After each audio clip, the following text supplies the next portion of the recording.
All right.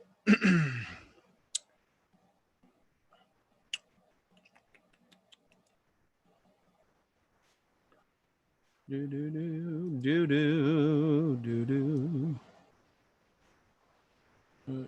do.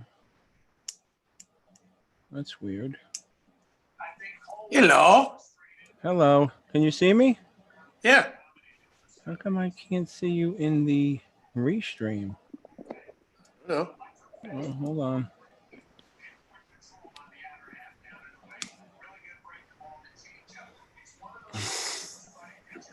Ah, there we go. I had to refresh it. Hello there, Mr. Veneer. Hello, Governor. How you doing? Good. Hanging in there, huh? What else Yeah. can we do, Paul? Not much. That's pretty much it. Not much can do anything, man. Just gotta sit here and wait. Yeah. All right. I just hope my September don't get screwed up. I got some jobs in September. I don't need them getting gone too. Yeah. Tell Every me month about they it. get canceled because of Murphy. Yeah, it keeps getting pushed back, right? Yeah. Oh wow. How All did right, so- that Hoff thing go yesterday? It was good. It was a lot of fun. He was very, very nice. You know how He's a good everybody. guy. He's a Yeah. good guy. Once he, once everybody comes on, they, he was only supposed to be 20 minutes. He wind up staying like almost over an hour. It always happens to us because people realize we're not going to ambush them. They realize it's fun and light, Yeah. and they stay on. There's no We've politics. never had anybody get off early. Yeah. There's no politics or nothing like that. So Right. everybody knows what they're getting. Yep. So let's see. I got 1, 2, 3, 4, 5, 6. I'm on 6 different sites right now. Cool. Oh, did you 7. speak to Jim Delakis at all or no? I called him a couple of times. He never answered. So. Okay, maybe he's on the road or something. He might be in Australia, actually. Oh, really? Well, that would explain things. Yeah, he usually goes there in August, so he might be there. I haven't Yeah. spoken to him, but he's either that or he's in Pennsylvania with his girlfriend. Yeah. I know he wasn't. I know he wasn't taking this lockdown too hard, too easy. So, No. Like I said, he can always go to Australia. Yeah, that's right. He does. I forgot about that. Yeah, he usually goes there for a month, usually August. Yeah, he has to chase all the people out of his house because he was renting a house to somebody and they turned it into a brothel. That was so funny when he told me that. So how was the party yesterday? Nice? It was fun. Yeah, we went to Rivoli's. It was great. Oh, the one on Hooper, Ribs? Yeah, Ribs Hub, yeah. How is that? How's the food there? I've been Very dying good. to try it out, Very good. Let me tell you something. I don't know if you like mozzarella sticks or not. Oh, I do, yeah. Theirs are the best I've ever had in my life. They're homemade. They're gigantic. You get 4 of them and you're full after you eat 4. Oh, wow. I know Their Dante will appetizers like are them. great. Their meals are great. Everything they have there is very good. Food's very good. Yeah. Well, I'll tell you what, Dante, I know loves them. So and I've been trying to get her to go there for the longest time. It's great. Yeah, I'm definitely going to try it. Without a doubt. His mozzarella, everything there is good. And they have a flatbread pizza, like a margarita. It's called Sinatra. Oh yeah? Man, that's great too. Now that's the same guy that was on Fisher, right? He moved. Yeah. That was yeah. I remember. Yeah. But he had one. He had the one in Fisher, which he sold, and he had one in Howell, which he sold, and now he has just this one. Right, I remember the one. It was like a sports bar in Howell. Yeah, this one's even more of a sports bar, but you can't go inside yet. Right. It's all outside under tents and stuff and tables and stuff. But it's really good. The food is excellent. The meals are great. You get a real lot of food for your money. Last night, every Thursday is prime rib night. I haven't had prime rib since probably a wedding I've been to. I don't think I remember last time I had prime rib. It was excellent. Oh, wow. Okay. But I usually get appetizers. Usually load up on appetizers there because they're so good. But everything there is good. His penne vodka sauce is great. His marsala is great. His it's all Italian, or has it got like burgers and stuff too? Yeah, they have everything. Yeah. Okay, I gotta go. A little bit of everything. I knew once I found out it was the same guy because I figured it out from the name. Yeah.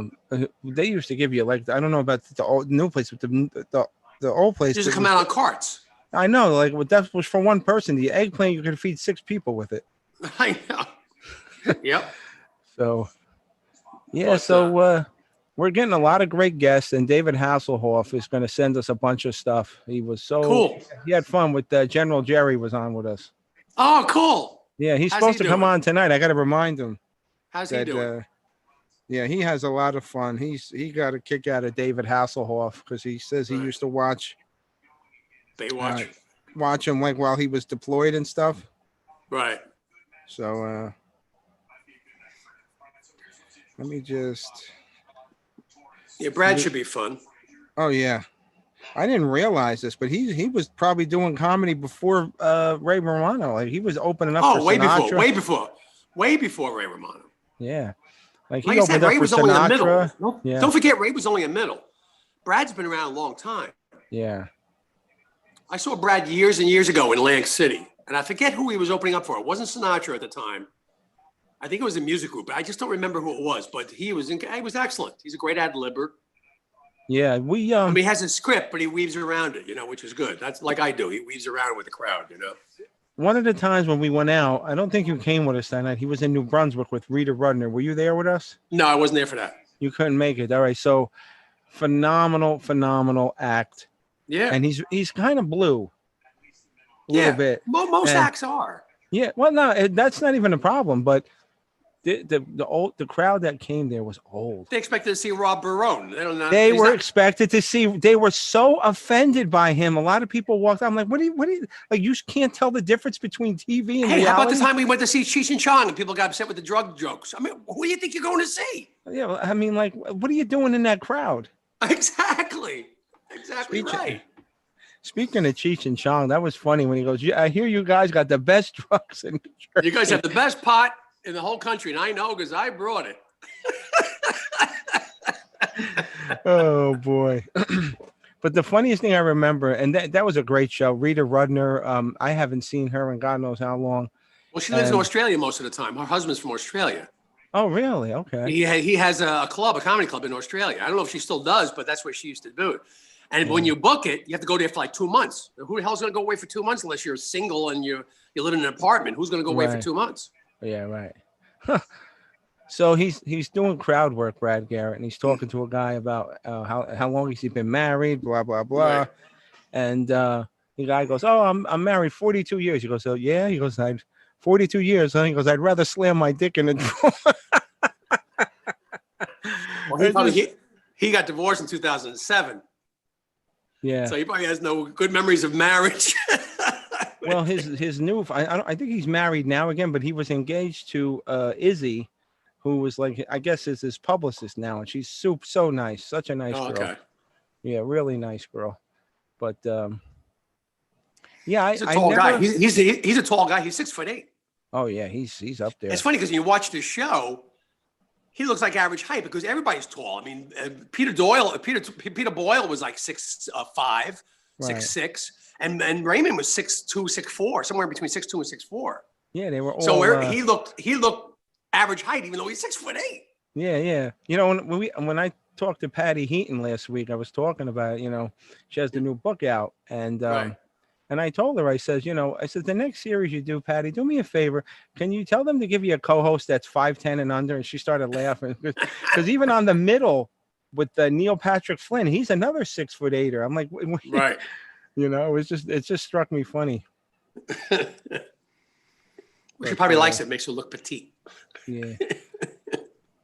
So you all went out with the family and stuff. That's pretty cool. Yeah. Kids and their boyfriends and my brother-in-law Tommy and his kids. His kid and wife. It was 9 of us. Oh wow! It was fun. It was nice. You had to eat outside, right? Yeah, but it's all right. It's in a tent and it's all cool. Was it a long wait? Because I know No. I call him up. He say make sure he has a table for us. All right, because you pass by there and there's limited seats and it's like everywhere you go, no matter where you go, because of the limited seating, there's going to be a wait. Yeah, you don't have no trouble getting a seat there. Yeah, but I knew I wanted to try that. I knew it. You'll love it. I'm telling you. Go there and have Dante try the mozzarella sticks. He will flip out. Definitely eat them. I mean, they're gigantic and they're homemade. Yeah. So. Oh boy. What time is it now? It's almost 7. It's actually 7. Let me run to the bathroom real quick. Go ahead. Look at that handsome devil.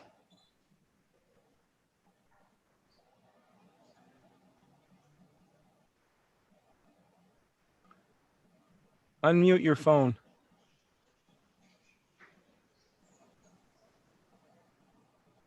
Oh.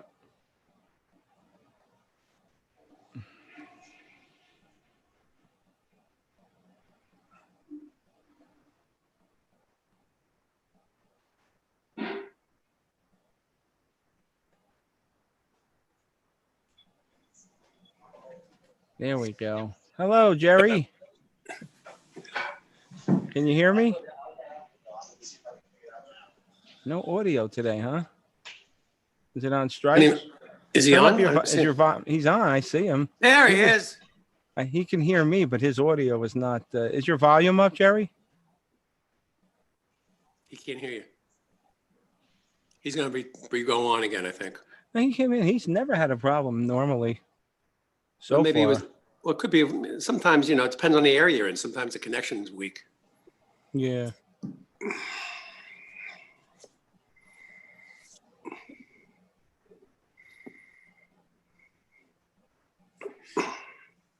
Well, he's in Vegas. How bad could it be out there? I'm saying you have wind out there. It could be anything. It doesn't have to be anything spectacular. It could be just bad connection.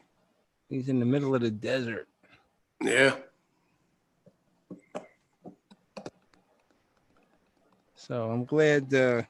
I'm very happy that the guest list is getting better and better. It's making me very happy, and I appreciate everybody supporting us. It's been really cool. I like the Zoom thing. I really like the Zoom thing. People could see us, Right. I do too. And I think this is going to be more of the format coming out of this. As much as I love the studio, but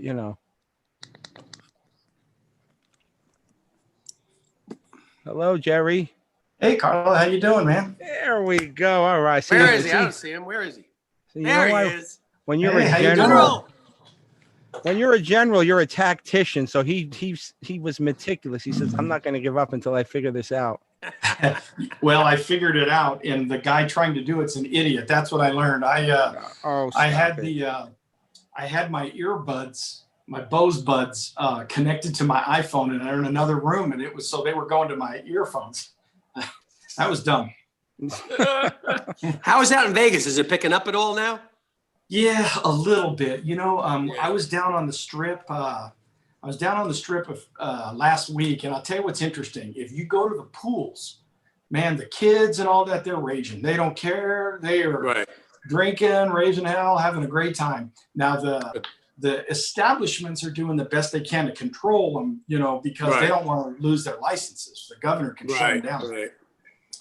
And the casinos, they were getting a little bit more crowded, but the thing that's holding everything back is that the casinos are only opening to about 50% capacity. Yeah. So not because they can't get more than 50%. They're actually getting full, some of them, but at 50%. And then once restrictions lift a little bit in the state, they'll go bigger.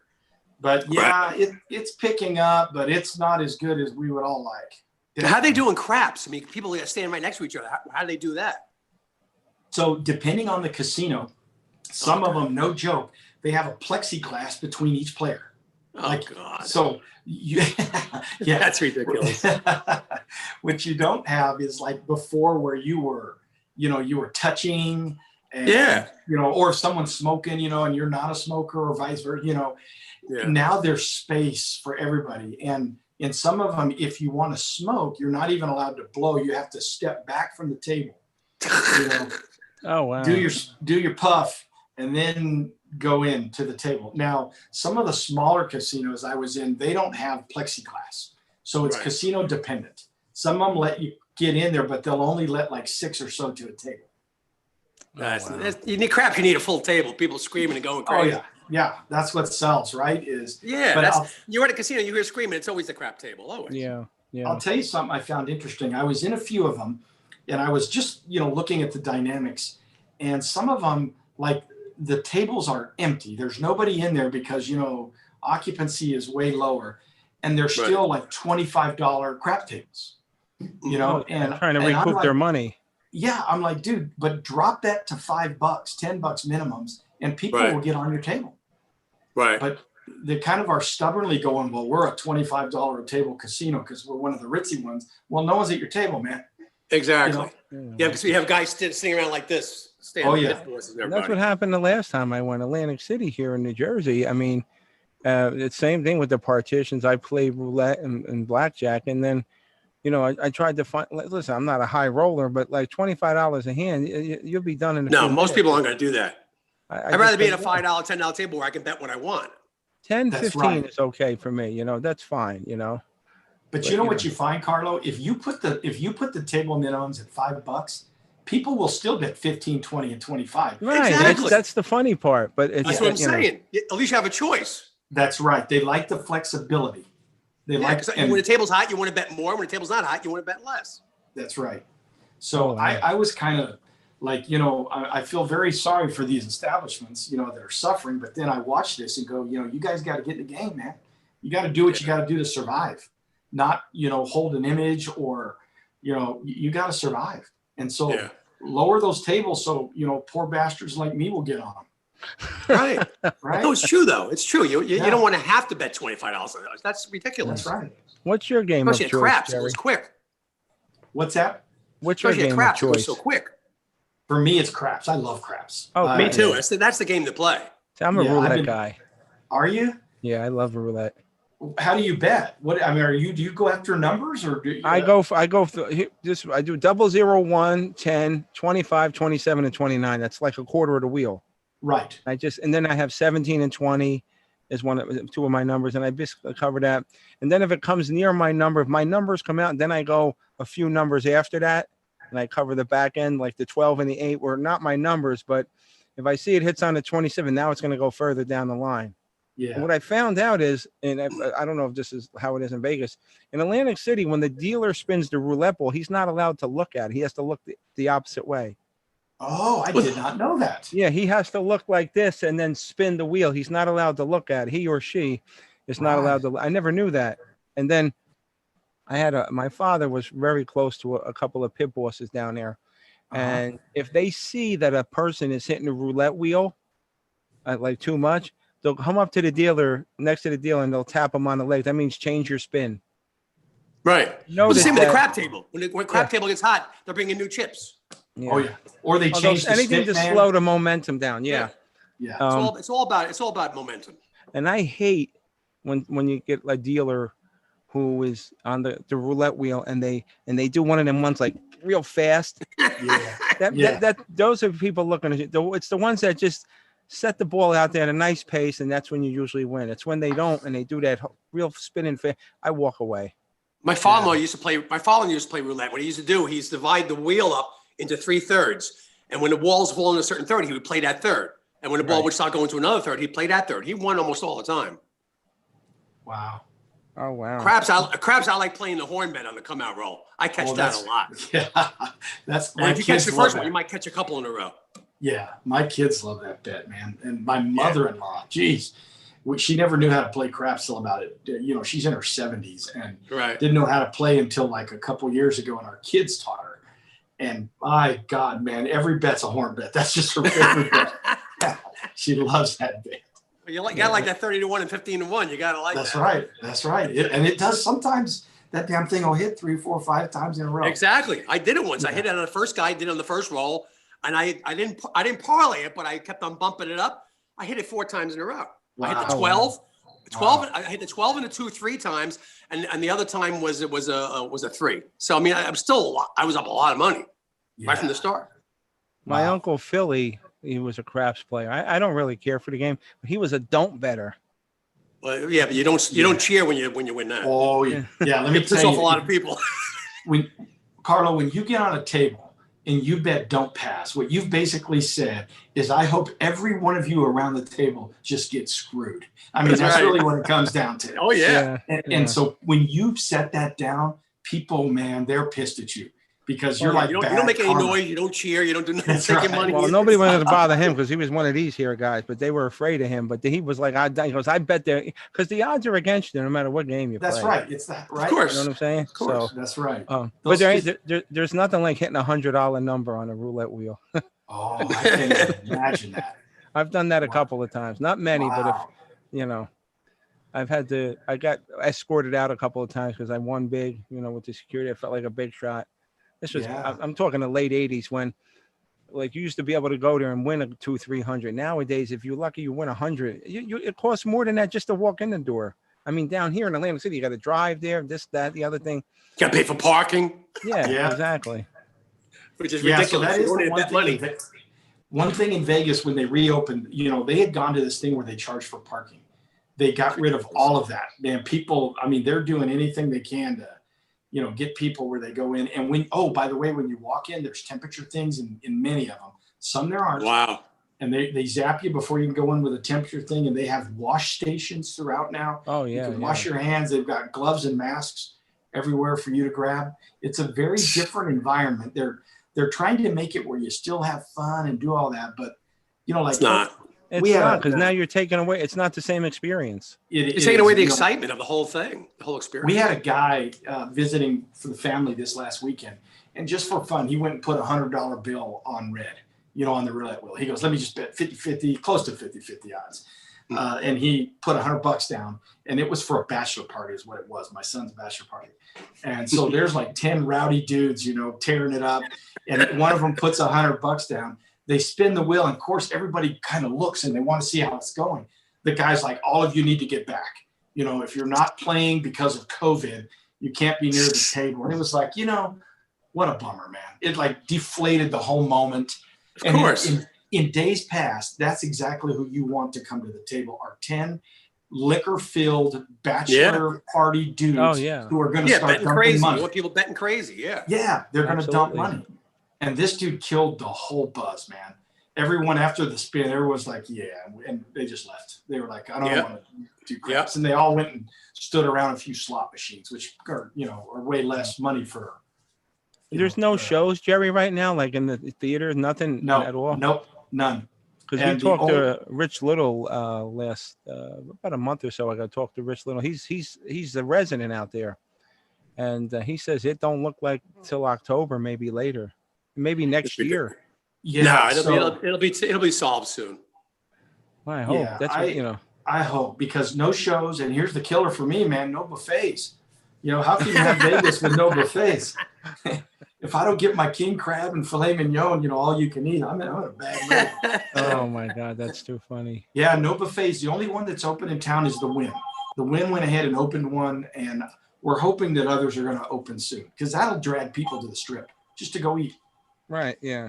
Do they have a lot of outdoor dining set up? A little bit. They do at like the Paris Hotel. You can sit out on the sidewalk and do some dining, but a lot of them are indoor. I've eaten at several restaurants down there in the past few days, and they have indoor dining, but it's really spaced out. They've moved the tables, 6 to 8 feet apart. In a weird way, Carlo, it's actually kind of nice. If you're just a customer, man, you got all your privacy and your space. Right. And you're not on top of one another. Yeah. Yeah. But it's not good, obviously, for the company trying to make money because you want to jam more people in there. Of course. Nothing happened with Brad. I don't know. I emailed the thing. Well, hopefully he'll come in. Well, he's out in California, right? I think so. Yes. Yeah. Yeah. Yeah. With a 3-hour difference, he's probably doesn't have aware of the time right now. Hey, Jerry, did you ever go to his club out the MGM? No, I haven't gone to it. One day I was walking in a casino, my wife and I, and he walked right by us. And I was like, whoa, that's Brad Garrett, wow. But I didn't want to say nothing. I didn't want to be that creep fan, who tackles you, the poor guy. But he was smiling and just looked happier than hell, man, walking around. Well, that's the $50 million man. Why wouldn't he be? He's getting residual checks every week. Yeah, right. Yeah, exactly. Yeah. That's but funny. I was thinking, I'm not sure, but I thought he moved from the MGM. Is he still at the MGM? Last I heard. Wasn't he in the Riviera at one point? No. And that place closed though. Anyway, no, he was in the Tropicana. He got his start in the Tropicana, and then he moved to the MGM. But the night I saw him, I swear he was at the Mirage. Maybe he did move. I don't know. We'll find out.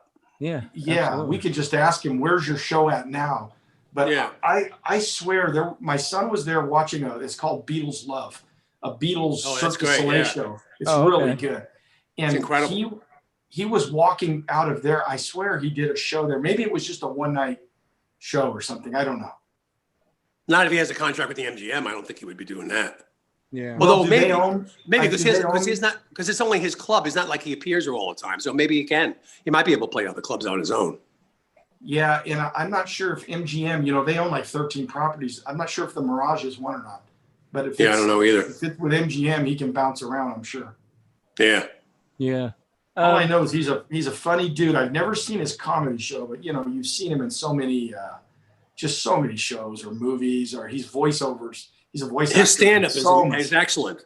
His stand-up is really Oh yeah, excellent. he's funny. He's very blue. He's kind of blue, but And it's he's very good ad libber, very good improv. but it's tasteful. It's not like very vulgar, It's funny. I haven't been to Vegas, and oh my God, I got married in Vegas. Mm. You got divorced in Vegas too, didn't you? Yeah. No, my first wife, we got married in Vegas. We inside the Bellagio, there was a little wedding chapel. Yeah, And yeah. I got married by a guy named Ivan T. Worsham. They called him Hap. That was his name. And I always loved Vegas. We ate at the Stratosphere. Yeah. That's the edge of Vegas. Yeah, that's the edge of it. And I did the helicopter ride at the Grand Canyon, which was so cool. Mm. It was costly, but it was cool. Yeah. No, it is good. Vegas is I love fun. Vegas. Vegas is a You great don't- town. Yeah, and you don't have to, the whole Sin City thing and all that. You can go there if you want to. It's there. But like we brought our kids here when they were small kids. My wife and I, we came to Vegas for like 6 days, 5 nights. And you know what? We never gambled. There was so much we could do with our kids. They wanted to hang out at the giant pool at the Paris. We took them to see several Cirque du Soleil, acts. My daughter wanted to see the sharks at Mandalay Bay. My son wanted to see the white tigers. There was just stuff every day. We went and saw Phantom of the Opera, Blue Man Group, and of course, lots of buffets and pool time and all that. And man, we had a blast for almost a week and never even messed with the seedy side or exposed our kids to, Right. You don't have to. That's what's great about Vegas. You get so many things you can do besides gamble. That's right. Right. In Atlantic City, all you do is gamble and eat. There's nothing else to do in Atlantic City. Yeah, you go outside, you run the risk of getting killed because it's a war zone. Yeah, Vegas is like a playground. It's like an amusement park. It's great. Yeah, it really I love is. that. I love that town. So It Jerry, really tell is. me, is there anything on your radar that you've been watching that you see as a potential problem on the news? Oh, you Problem? mean, I think honestly I think that one of we're still doing tit for tat with China. That's going to go on for some time. This administration is holding pretty tough to how they deal with China in terms of freedom of navigation operations and all that. And that's still ongoing pretty good. But I think what's probably the most interesting to everybody now is there is a Democratic ticket, with Harris, on there with Biden. And how is that? Two people ought to be in jail soon. Yeah. I mean, what's funny? I was talking to a bunch of coworkers today, and groups of them were like, I cannot wait for the sealed documents or whatever is going on. That's right. With so much stuff that's happening. And it's both in the political, realm, and then what's his face there who owned the island, who killed himself. Epstein? Epstein, yeah. They got his girl.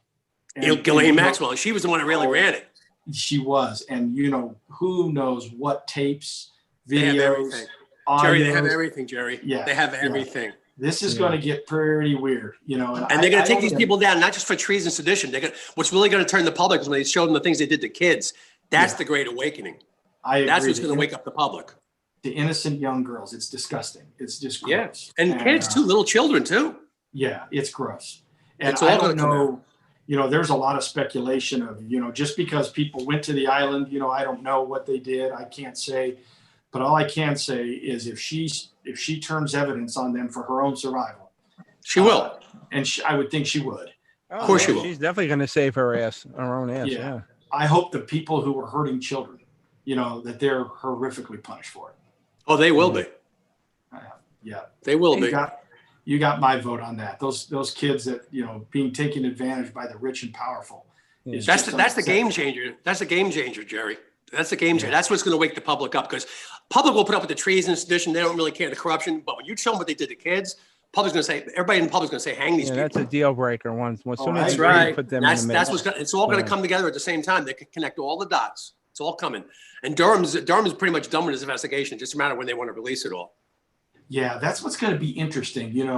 I don't know, who's got the purse strings on that, who's controlling it, who's handling it, and who says, alliance. hey, when do things go public? I don't know if it goes all the way to the attorney general level or what's happening, but it will be interesting to see how that plays into the politics. Yeah. I'm sure there's a calculated time when they want to start releasing some of this stuff. They're Yeah. saying by Labor Day, which is only By a couple of Labor weeks Day? away. Yeah, I hadn't That's what heard. they're saying. Wow. Hey, Jerry, let me ask you, as during your career, as you rose up in the ranks, Mhm. you looked to me like from just the stories you tell, you looked like you were a very fair commander. Without naming names, what is the harshest punishment you ever had to give out or administer as a Yeah. commanding officer? I can tell you from a personal perspective what made it really difficult. When I was a younger officer, you had certain authorities where, you would have to unfortunately kick people out of the military. That's a harsh punishment. You would take what I always hated to do, and I did very, very seldom, no matter how bad the crime was, take people's money from them. You can take stripes and money and things like that from them. Like there was this weirdness in the military years ago. A guy would be having financial trouble. He would bounce a few checks. And so what did we do? We took stripes and money from him. Wow. How freaking smart is that, right? Yeah. The guy's in financial trouble and we think solving it is going to take his money. And, we grew up a lot as a military, and now, we don't do that. We find ways to get them financial help and all these other awesome programs that we have. But for me, one of the hardest things that I had to do as a commander, it wasn't putting people in prison. You would think that'd be hard, but when you saw what some people did and you made the decisions that you were going to send them to court martial and then ultimately go to prison, you could sleep at night based on the evidence you had in that. But here's the part that made it difficult for me, is that most of the time when a prison sentence was given out or a very harsh punishment, one of the things that the individual had the right to do is appeal. And as part of the appeal process, there would be people who would write you letters. And the ones that really hurt were when they would come from their mom and dad, and they're trying to save their child. And you know what? I would do the same thing. It's like a mama bear, man. You mess with her cubs, they're going to fight. They're going to do everything they can. And, people would send me stories that were heartbreaking, that would say, this is the thing in our family, and this is what he or she dealt with growing up. And the military's been their only chance in life. And if you do this, this is what happens to their kids, and this is what happens to us. And I would get those, and they were brutal. And the one thing I would say, though, is that I was able to go to bed every night and always feel I was fair.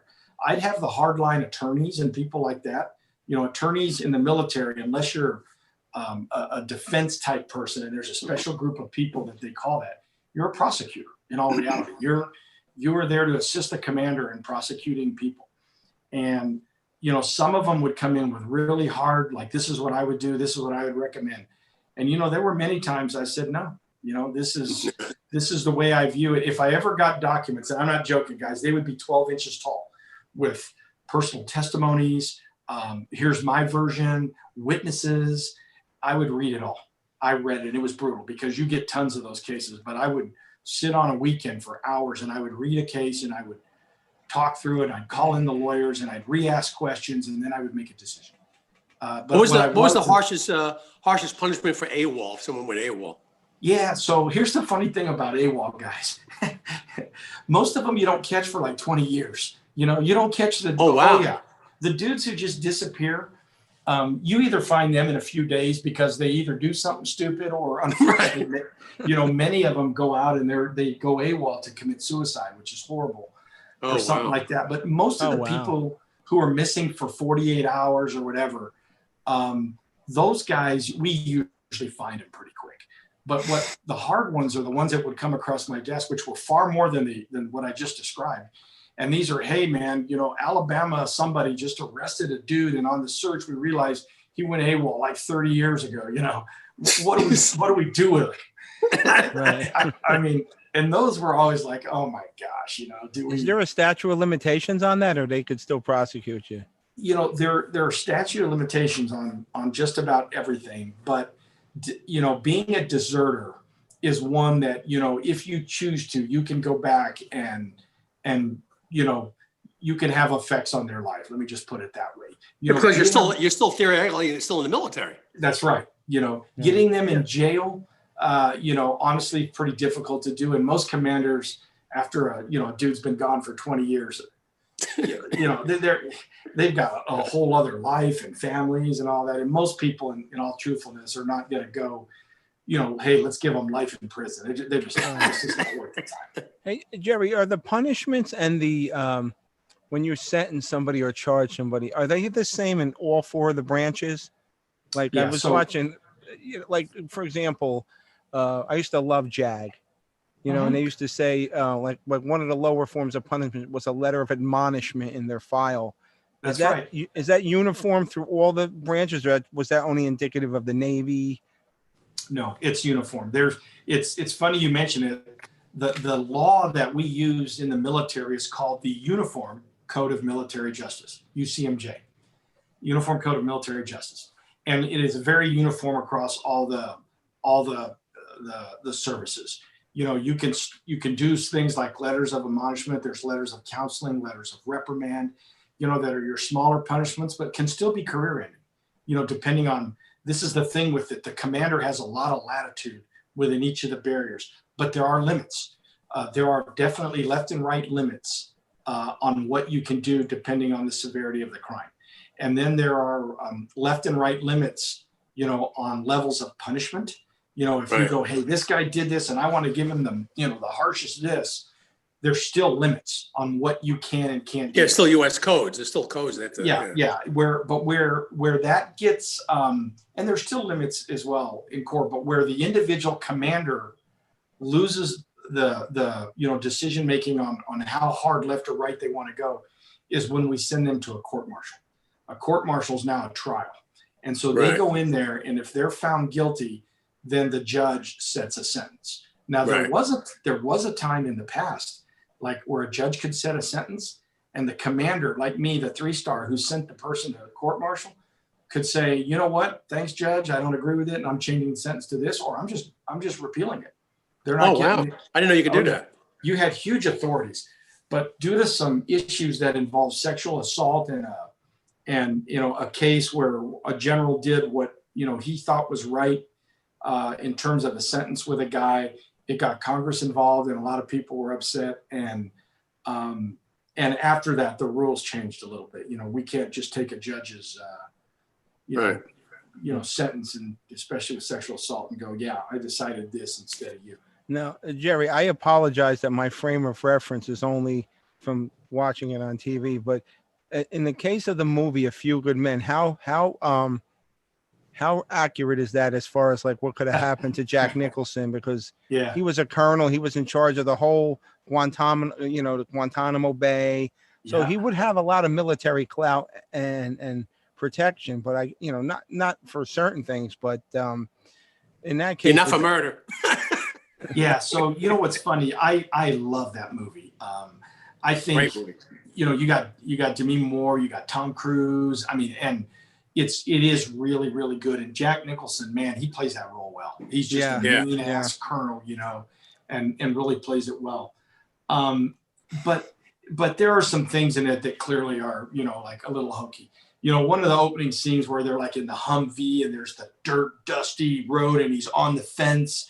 I can tell you, I've been to Guantanamo Bay numerous times. There's a McDonald's at Gitmo. Okay, I mean it's not. I'm not. They joking. built it up nice. I've eaten a Big Mac at Guantanamo Bay. There's family housing there. There's kids and children. It's a normal base. Now, is there a line where it affects where you touch Cuba? You bet. And there's a minefield between the fences, and you don't go past the fence. But the movie made it look like, when you're at Gitmo, you're out in the wild, wild west. Well, like I said, I've eaten a Big Mac at Guantanamo Bay. But the courtroom stuff was pretty good. What you saw in there was the prosecutor, working with the defense, trying to, say, hey, here's what we'll accept, what we won't accept. You also saw that when you're in the courtroom, rank doesn't matter. And that's true. You know, the fact that Right. that was a colonel sitting there. Once you're in the court martial, man, you're going to have a young major or a captain or whoever, you know, that's going to be a prosecutor or a defense attorney, Right. you know, tearing at you in the room.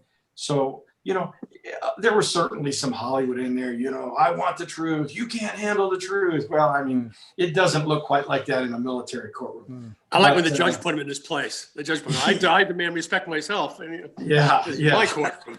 It was I'm great. pretty sure I've earned it. Yeah. But Carl, I'll tell you, man, I love the movie. I still watch that today. I think it's a great movie. It's fun.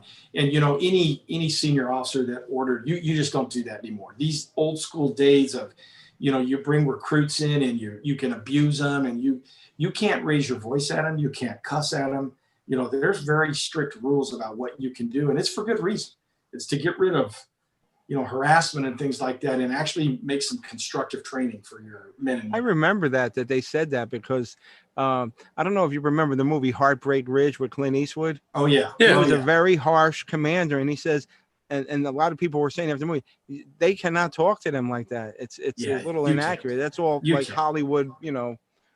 But Now- out of all now- the military movies you've seen, Jerry, which one has the most inaccuracies that you're like, what are they crazy? Stripes. I can tell you Stripes has huge inaccuracies in it. But it is without doubt still one of my favorite movies. I love yeah. that show, man. Freaking Sergeant Holka, the big toe, Oh, you that was know, great. and Warren you Oates, know, man. What a great actor you he got- was. Warren Oates. you got John Candy going, yeah, now, and if we were in Turkey, you know, you would make my bunk, but because Right. you That's know, so funny. every one of those dudes. And then you had the crazy dude. I think he might have been an East Coast guy, right? Francis. Yeah. Francis. He goes, you call Psycho. me Francis, I'll kill you. You touch my stuff, I'll kill you. You know, Lighten up, Francis. yeah, lighten up, Francis. The whole dang show was cast so well. Oh, yeah. And the plot is funny. You know, they take the what's that dang, the urban assault vehicle? Is that what they Yeah, call there it? was all the The in Germany. EN50. That was Yeah. great. EN50, yeah. Yeah, they go through they take that thing, you know, into Russia. I mean, I love that show. But yeah, Carl, that one's so full of shit. It's unbelievable, man. There's Yeah, just that was so much Howard wrong with Ramis. That was Howard Ramis' first How directorial. would they accept John Candy at that weight in the army? He would never be Oh, no, accepted. wouldn't happen. Wouldn't happen. He wouldn't be able to do the training. No, he wouldn't. But No, you but know, when and then at the end, like the young recruits are coming off a private jet. You remember they're walking off to the parade. Right. All that. It ain't gonna happen, man. It's just this is not gonna happen. I like But John I- Candy was going on to the plane to go to the boot camp. He goes, hey, what movie's on this flight, stewardess? Yeah. Yeah. I love that movie, man. I bet you It's a I've great seen movie. It's a Stripes classic. freaking 30, 40 Yeah, times. that's one of those ones when it's on, you'll always tune into it. Oh, Yeah. yeah, it's classic. Yeah. I'll tell you it what is though, I thought I knew Iron Eagle pretty good, but you showed me some stuff that I had no idea about they had they were using Israeli jets and Yeah, that one, Iron Eagle, is again, you know, I look at these movies and I look at it at an entertainment value. You know, if I'm watching a doctor show, it all seems legit to me, right? But I bet real surgeons are like, oh, technically they wouldn't have put that piece of plastic there. They Right. would have done, you know, and Can't guys use like me- dissolving stitch you on a heart operation? Yeah. You know, so for a guy like me, I watch those movies, and even though I can't help but notice things, you know, militarily, I watch them, you know, for the entertainment value.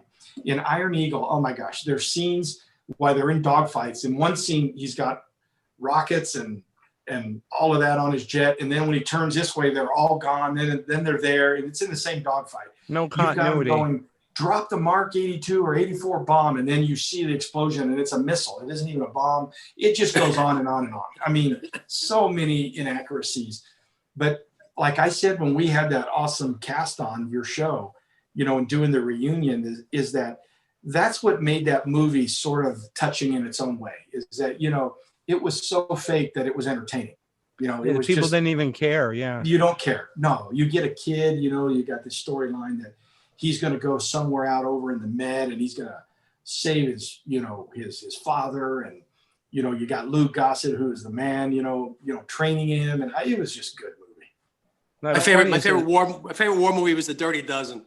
Oh, yeah. that's a And classic. Kelly's Heroes. Oh, Heroes. yeah. But you said that would never happen in real life. They would never have that kind of access to the base. Right. What was you saying about the thing? You pointed out an inconsistency about when she spilled coffee on him and he had to go reset the server.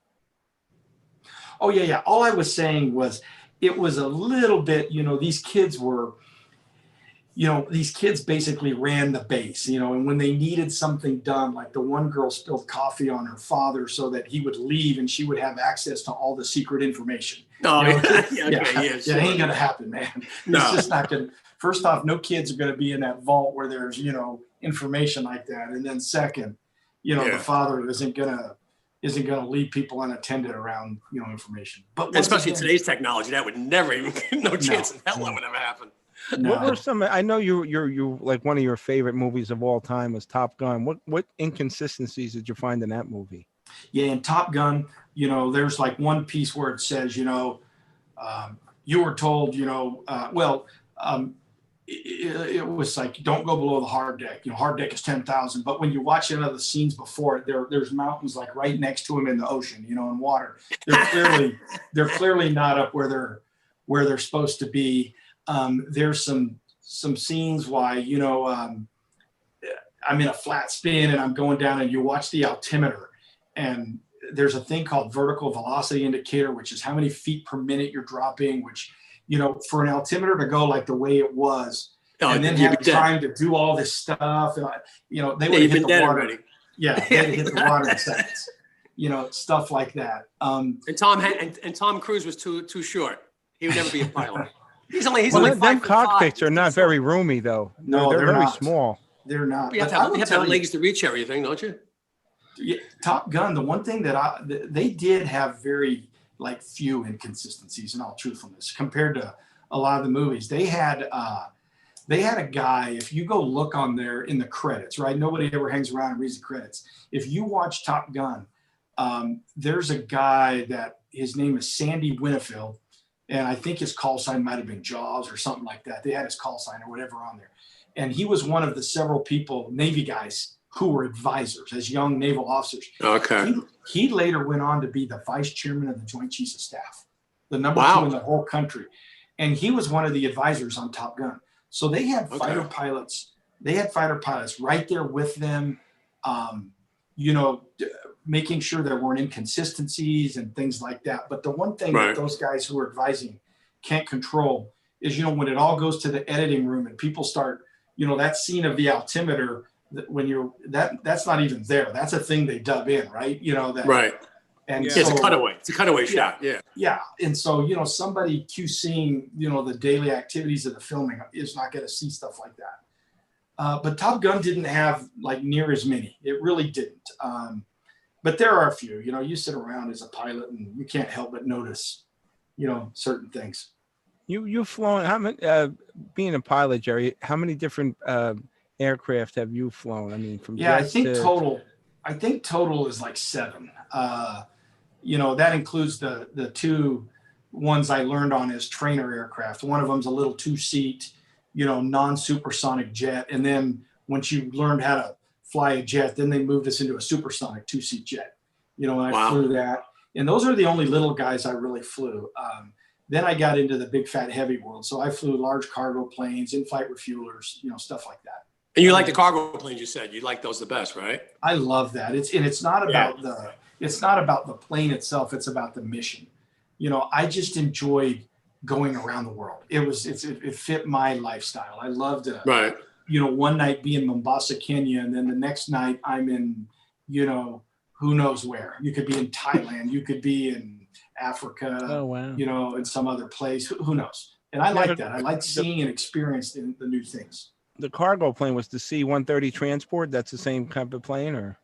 Yeah, the 130 is a 4-propeller plane. It's got the 4 propeller blades, and it's a smaller plane that's really meant for tactical environments. The plane that I really liked flying was the C-17, which is a lot of fun.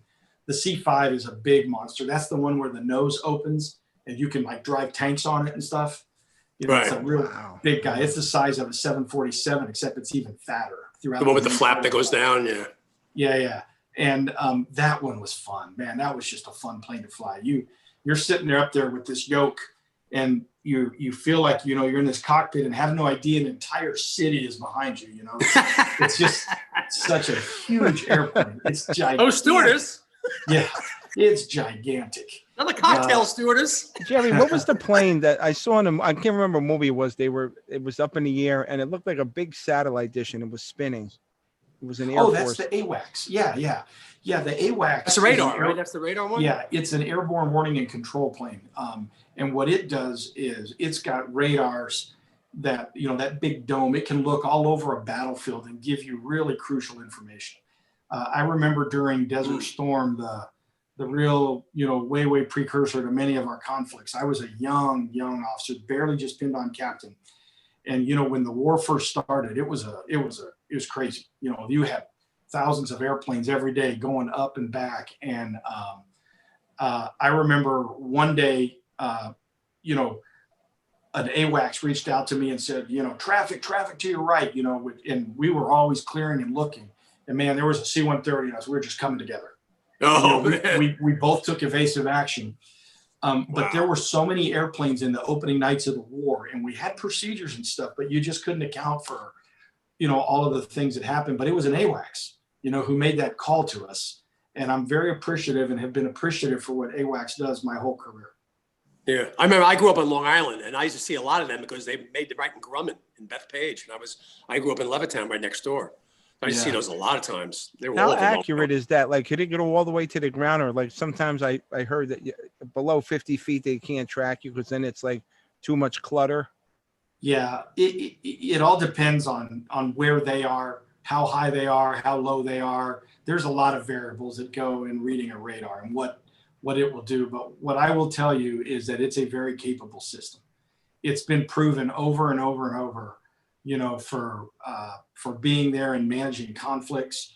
We had a group of them that are stationed in Japan when I was the commander there. They're down in Okinawa at Kadena Air Base.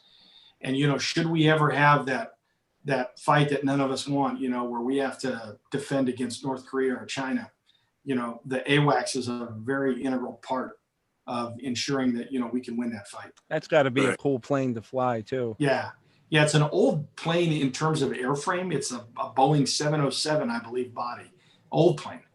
But it's got really good high level equipment on it and some very highly trained people that are good at their job. That's amazing. And I got a charger. My battery's getting low. Yeah, I don't know. I'm you know, this has never happened before where I don't know if they got their time screwed up or something, but I just looked at the invite and it says 7 o'clock. So I don't know if something happened. Yeah, I wonder if they looked at it and didn't catch it and they're thinking 7 Pacific, you know? Oh boy. I hope not. I don't know, Carlo, if you have a press agent or somebody you can Well, I emailed her a couple times and hopefully she'll catch it. I'll hang in there a little while longer, but I feel bad, Jerry, because I always like to, you know. Well, you've had because I know your wife's going to think you got a girlfriend. Yeah, I tell her about all these folks that we have the real privilege to talk to, you know, and she loves it. It's you've had a really good run, Carlo. Some great guests.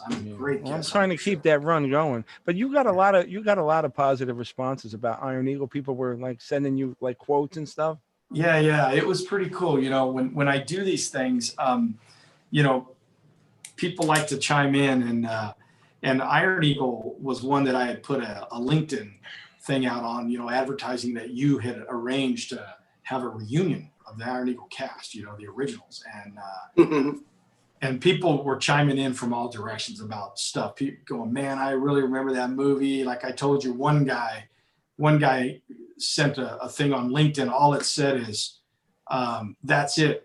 You just lost your refinery, which is a line that it said, you know, in the movie when Doug Masters is telling them, get my father to the airport or I'll blow these things up, and they don't do it or something. He says, that's it. You just lost your refinery, and he nails it. I got a quote on that from some guy. I'm trying to think what the other ones were. There were several that came in, but you could tell there was a great appreciation for, especially, you know, more of the old timers like me who watched that show and appreciated for what it was worth in its day. And what's interesting is that the show came out the same year that Top Gun came out. They both came out in '86. That's right. Yeah. That's Yeah, right. and but they were very different in their own way, and that's I think why they were both so successful, because they were very different. You know, Top Gun was very serious, hardcore, you know, air-to-air combat with a guy, you know, working through his demons, you know, to decide what he wanted to do in life. Whereas, you know, Iron Eagle was a young kid who had aspirations of being basically Tom Cruise in the future. You know, that's who he wanted to be. And he wanted to go to the Air Force Academy and get to that point in his life. And the struggles that he went through and what he was willing to do and his loyalty to his father. So they were two, you know, similar but yet very different stories that, in my opinion, complemented each other. Yeah, definitely. Absolutely. You don't want two movies with the same storyline. It was great to have two different storylines. You know, I was actually channel surfing last night or the night before, and I came across the movie Pearl Harbor. Oh yeah, really great, very well done. But I can't believe how bad we got caught with our pants down. Wow, there's a lot of stories behind that one too. Yeah, it is. And I don't know if you guys have been to Hawaii, but in the latter part of my career there, when I was the commander in Japan, I was a 3-star. The 4-star general who runs basically what's called the Pacific Air Forces. So it's all the Air Forces across the whole Pacific, which, you know, was my boss. He left to get another job. And then the inbound 4-star general had to do some confirmation stuff with Congress. So there was a gap, and they sent me to Hawaii for a couple months to fill in for the 4-star and then do the 3-star job in Japan at the same time. And what's really cool, if you can ever go there, on Hickam Air Base, where the PACAF headquarters is, one of the things they didn't do is they didn't repair the building.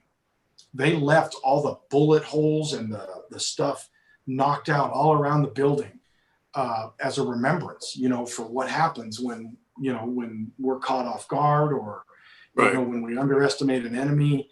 And so you go to work every morning and it's eerie, because you walk up to that building and there they are. This is not Hollywood. It isn't a remake.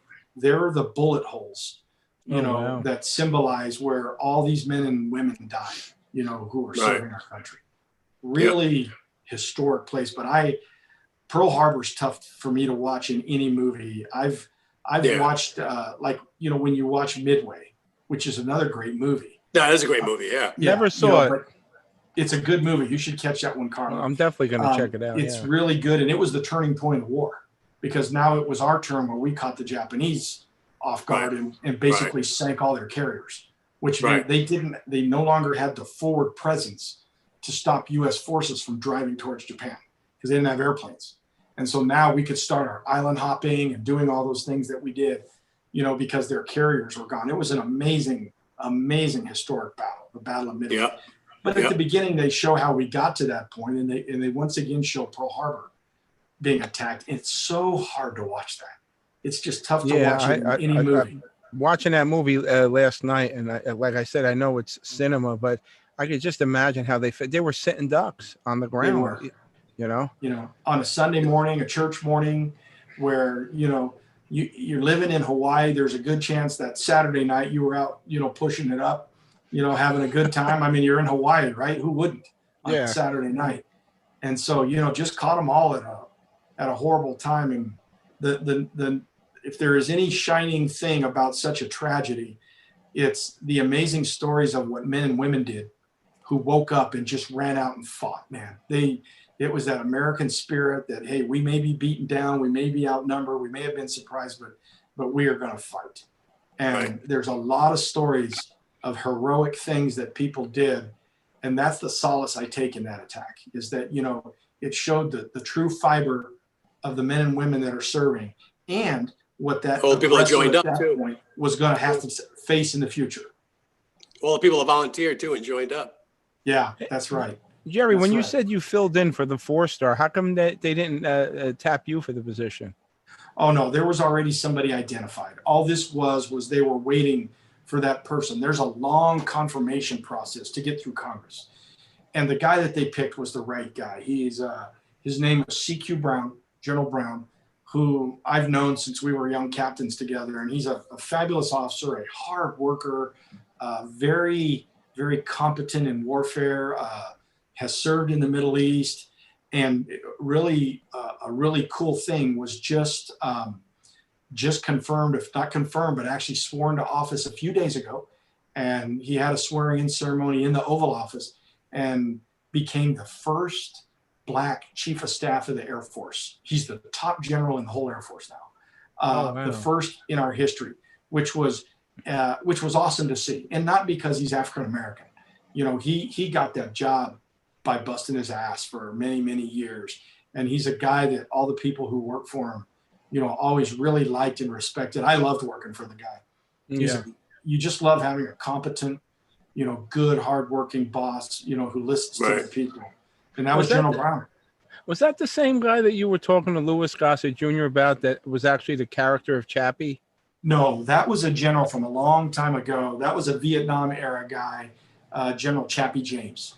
And General James was the first African-American 4-star general in any branch of the service. So he was the first African-American to reach 4 stars.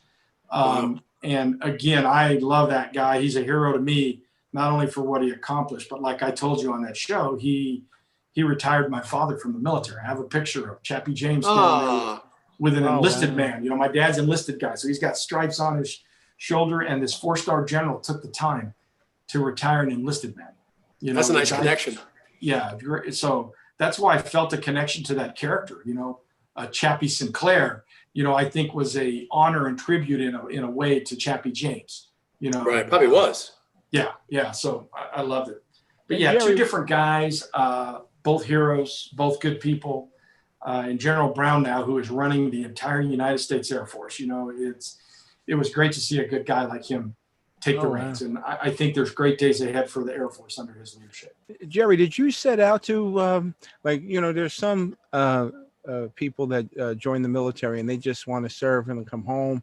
Was that your intentions to rise up as fast as you can, or it just worked out that way? No, you know, Carlo, what my intentions were, I joined the Air Force for all the wrong reasons. You know, there's people that join because, you know, they want to serve. There's some who join because they have aspirations of being a senior officer one day. I joined the Air Force purely for the women, right? Purely because I wanted to be an Air Force pilot. I wanted to fly airplanes since I was freaking 2 or 3 years old. I mean, it's all I've ever wanted to do. I never once, you know, wanted to be this or that. I just wanted to be an Air Force pilot. And then through just the grace of God and luck, you know, things worked out and I became an Air Force pilot. And then it was once I became a pilot, and by the way, I grew up in a military family. So there was always something about serving your nation that was in my blood, but I really just wanted to be a pilot. And then it took me probably, I don't know how many years into being a pilot that, you know, my thoughts changed, and it was, you know, I want to be a good officer, and being a pilot is just part of that. But I entered in everything just to be a pilot. And my perspective changed as I got a little older and wiser and realized it's not just being a pilot in the Air Force, it's being a good leader and a good commander and all these other things. And the pilot is a byproduct. Did you become a pilot right away, or did you have to wait a certain amount of time? No, right away. I did training in the Air Force Academy you get vetted to go through a program to see if they think you can make it through pilot training. And then I drove out of the South Gate of the Air Force Academy on May 28th, 1986 in a red Corvette, you know, on my way to being a pilot. And that was my goal. I wanted to drive a vet. I wanted to go to the academy, and I want to be a pilot. That's funny. I set my goals as a kid. You know, you're lucky though, because a lot of guys, they go into a branch of government and they think they're going to get a certain job, they don't get it. So you're right. Yeah. And there's people who have to wait. And you know, I got lucky in my day, and I drove to Enid, Oklahoma, and I started pilot training right away, and it was on. When I was younger, I wanted to actually. When I considered doing it, my first choice was the Air Force, and I probably was due to Iron Eagle, but I've always had an affinity for jets. And then I wanted to do the Navy, but I always had a passion. I always wanted to learn how to fly helicopters. Just for some reason, not just a Black Hawk or an Apache gunship. I just love the whole mechanics of helicopters. I was always fascinated by them. Just don't turn the fan off. Yeah, I can tell you I've rode on many helos, and those guys are just badasses. Those pilots. They are. they're amazing professionals. It takes a real skill to do, because they got a lever that moves up and down, and it turns left and right like a choke almost, and they're moving their rudder pedals, and they're moving a stick like and they have to go into war zones. They have to go right into the zones, man, to pick people up and stuff. And they're going into hot zones with people firing at them, going into places.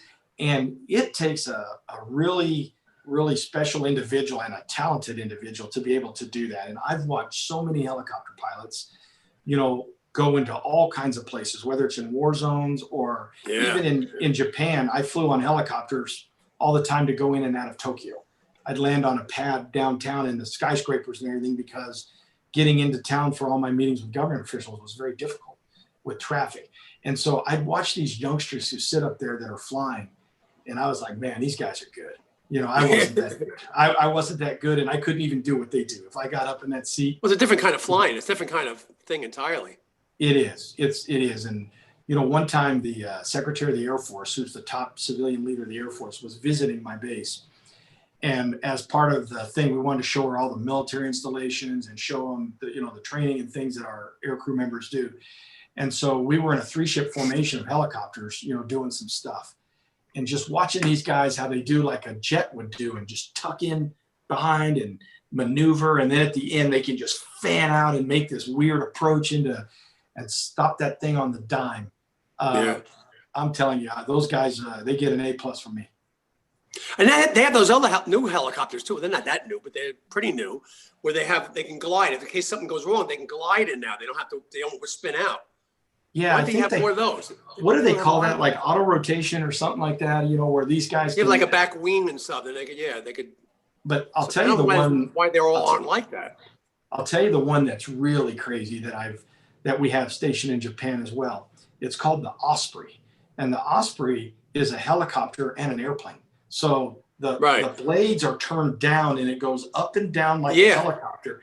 It goes forward, and then all of a sudden the propellers go like this. They go whoop like that, and they flip forward. Yeah, they flip forward, and you're now an aircraft. Like a little, and they haul. They can go into really small places, and they have real power. These things can jump off of a landing zone.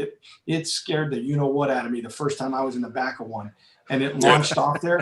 I mean, I'm an old crusty general, and thinking, I've been around the world. I've seen this gig. It launched off the ground so fast. I about grabbed the person next to me and yelled. It was crazy. Yeah, I left my heart down there. Wait a minute. Yeah, no joke. The plane's incredible. It's got lots of capability. But once again, it's those men and women who sit up front that do that job, that they're trained, that I'm just thankful that I'm in the same service or was in the same, serving the same country as they did. My ex-brother-in-law, his brother, he was a helicopter pilot in Vietnam, and the stories he told me, it was crazy stuff. And those were Hueys. And you're right, they're all little nuts. They're all little nuts. Yeah, during Vietnam, a lot of UH-1s, and that's what I actually flew. I flew on those in Japan. We had UH-1s, and then in the Middle East, I've kind of been on a mix of everything. Been on a lot of Blackhawks. A lot of UH-1s, and even those big old Chinooks. That's the 2-propeller guys that can haul, tons of people on them. So I've been on those.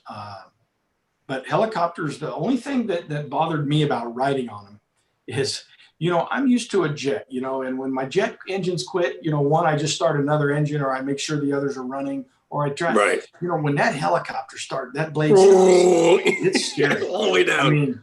I mean, those guys, they know how to do that auto rotation stuff. They know how to dive at the ground and try to glide, but it's scary that I don't have 300 miles an hour behind me that I can just glide down and figure it out. Why, I'm trying to figure out what's the best course of action. They have seconds. The helicopters, they're like the biggest drawback that I see is that they really can't take a direct hit. Yeah, if those blades get hit or something like that, they're in trouble. But that's what makes those men and women so brave. What was the scariest flight that you actually flew? The scariest time you had? For me, on a helicopter or just in any plane? No, you flying yourself. What was the most scariest time? I've had a couple incidents that were really nerve-wracking, but one of them was taking off out of Rio de Janeiro, and the airfield in Rio back in the day, it was what we called a daylight only field. There's so many mountains around, and Oh because yeah. of foreign and some navigation issues and things, this was back then. We Yeah. as military pilots were only allowed to take off in daytime. And it was myself and another really highly experienced instructor pilot in the other seat. And our plane had been broke there, or, you know, we had some issues. And anyway, we ended up getting a waiver to take off at nighttime. And because we could navigate through these mountains and get our way out of there. And that night there were clouds, and no joke, it took 3 things to go wrong for your entire panel to lose it. And all 3 of those went wrong. Driving down the runway, I get my first light, and boom, we lost our system. So we hit another button, got them back. I'm rotated. I'm off the ground. Boom, got the second, they call it master caution light. We lost all the systems, but we had an emergency backup system. Hit that button, climbed out about 1,000, 2,000 feet, and then we went into clouds and mountains, and boom, lost a third one. So everything's tumbling. You can't see what's up or down, left or right. And, you know, I squeezed the yoke with my legs. I squeezed it because you can't tell, and you'll just roll and won't even know it. You'll be upside down. It was about 5-10 minutes of sheer panic. And thank goodness I had a really experienced guy in the right seat who was an instructor and a good friend. And I did the easy part. I just held that plane upright and flew it the best I could. He was trying to talk to, you know, a Brazilian controller, air traffic controller, you know, with that Portuguese accent, you know, we need this and we need that. And it was just moments of, and then finally we worked our way out over the ocean. And it was so amazing. We got out over the ocean, we popped out of the clouds, and now you could see what was up and down. And it was like, whew. And then it's scary. Yeah, we stayed visual. We're working all around the city and made our way back, and then did an instrument approach to the runway and landed super heavyweight. But you know, the funny part of that whole story, it was one of those where you get out and you literally kiss the ground, because I think that night we should have died. We were supposed to die that night, and we didn't. Yeah. But one of the funny things of that whole story is we needed what were called inertial navigation systems and an attitude heading reference system. And these systems run hundreds of thousands of dollars, and the government, you know, military shipped them to us at Rio. So we were in a hotel on the Copacabana beach hanging out for, you know, an extended period waiting on our parts to come. But here was the funny part. When the parts came in, the customs people wouldn't give them to us. They said, because these are such a high dollar part, we want a special handling fee of $9,000. Now, what this was just corruption, right? That's all this was. There was no, and we wouldn't pay it. And we're like, no, we ain't paying you $9,000. That's BS, man. You didn't have to do anything special with these. We went through this drill. I was there 18 days. We kept going back and fighting every day. We got the embassy involved. You know, we got, you know, our U.S. military leadership. We got the ambassador. It was just this nonstop every day, but customs is powerful. So guess what happened? On the final day, I went in and I said, listen, we are not paying you $9,000 for special handling. And they said, fine. They said, but what we are going to demand of you is your things have been sitting in our warehouse now for 2 weeks while we're trying to work this out. We do want some money, you know, for rent of the space. And I said, fine, we'll give you that. And I'm like, how much is it? And they said, well, it's $9,000. It was the same amount. And you know what we did? We paid it. We paid them the money.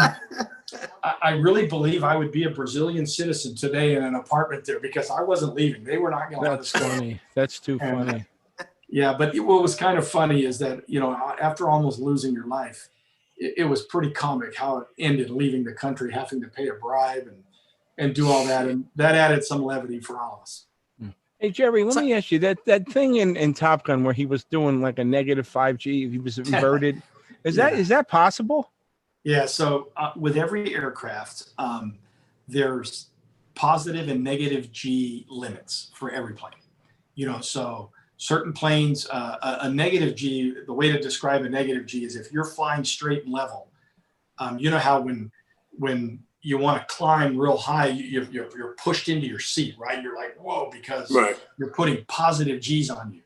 The one that everybody hates are what you see on the airlines when you hit turbulence and people float out of their seats and all that. It's negative G's, and that's where you're dropping, and you get this floating kind of a feeling. And I never liked negative G's. My whole flying career, I don't particularly care for. Who the hell would like it? Yeah. And so whatever this 5G inverted negative G thing was, I've never heard of that. I don't know. I think he was flying in the movie. He was flying F-14s.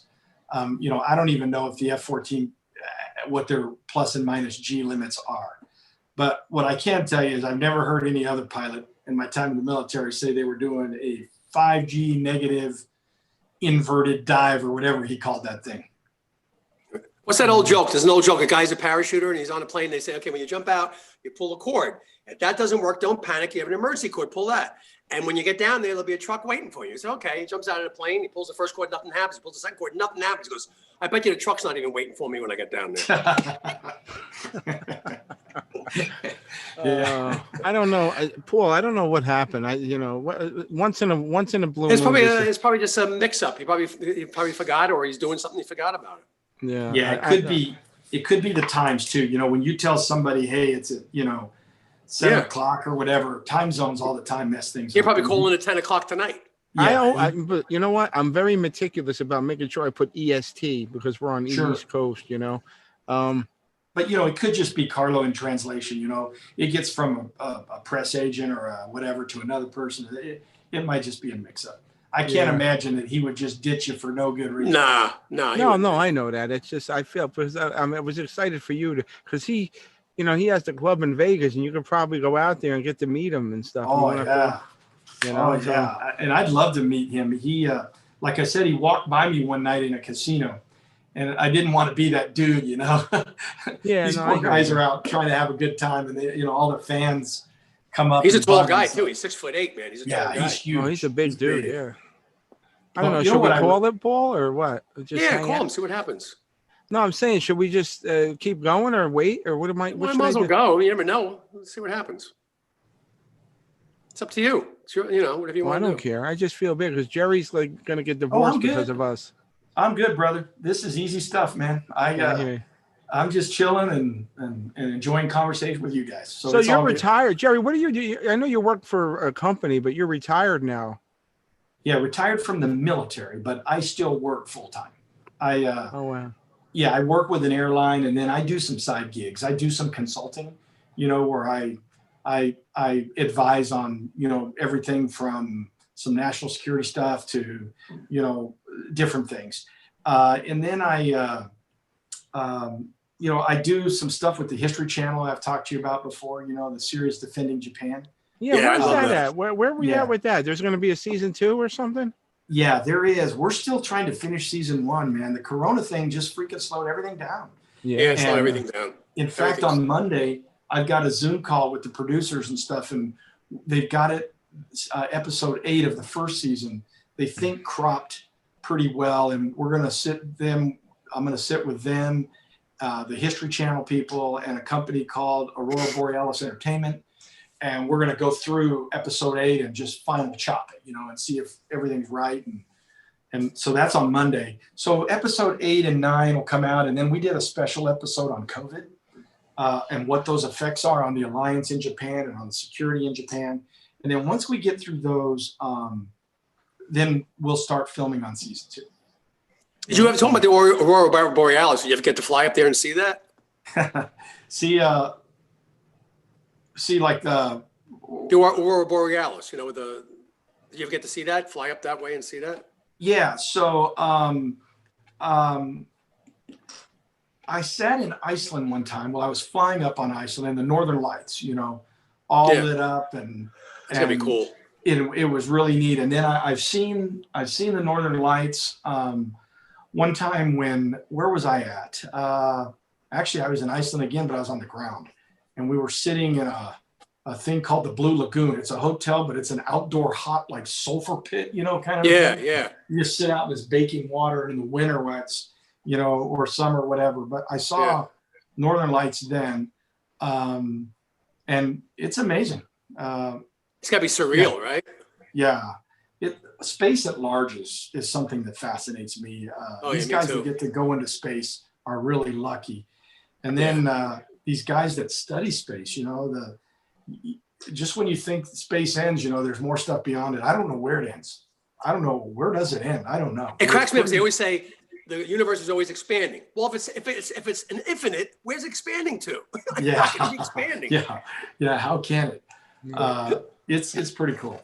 Hey, Jerry, all the places you traveled to, what was your absolute favorite that was just breathtaking? Yeah, one for me was after the wall came down with the Russians. I used to sit, or the USSR. Who runs for the Yankees? I used to sit on alert, and I was in a command called Strategic Air Command. And basically we sat on alert, and our job was to be ready, frankly, to go launch with B-52 bombers and B-1 bombers and put nuclear weapons on Russia. It was a strategy called mutual assured destruction. They knew they could really hurt us, and we knew we could really hurt them. And so for that reason, no one ever did it. Right. And it worked. And that was all through the Cold War. So the Cold War ends, and we are holding our first joint exercise with US soldiers and Russian soldiers, which is really cool. And I flew a plane like deep into Russia. It wasn't in the big city of Moscow. This was to a place that this skinny little runway that it was scary to land on.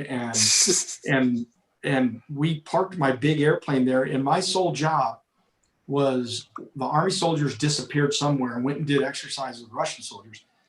The sole job for us was to sit there if anybody got hurt and to launch out of there to Frankfurt, Germany to get them medical care. Wow. Because the Russian medical care was not good. Just after the wall came down, you started seeing the real deal behind the Soviet Union. But oh my gosh, Carlo, we walked into there was this little village, and like children were running up and like touching us and then stepping back like, oh my gosh, I didn't explode like they said I would if I touched a capitalist pig. It was so, these people were fascinated with us. They just coming up. So we started giving like all our patches on our uniforms to the kids, any money we had, we were giving everything away. But one of the coolest parts of the whole trip for me, I mean, this was mind-boggling to be in what I stood on alert, ready to go, nuke.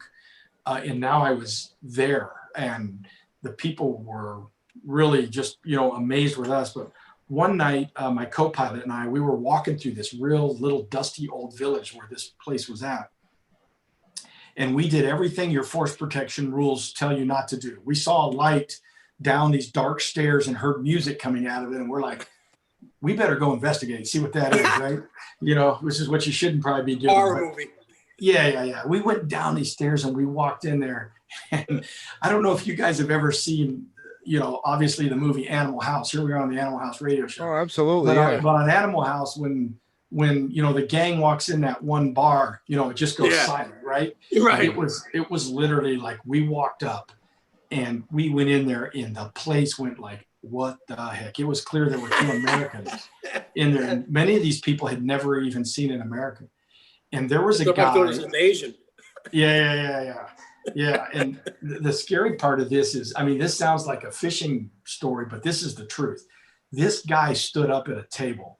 He looked at me, and he was one of those dudes that his waist is about this big and his shoulders are like you. He was just a machine.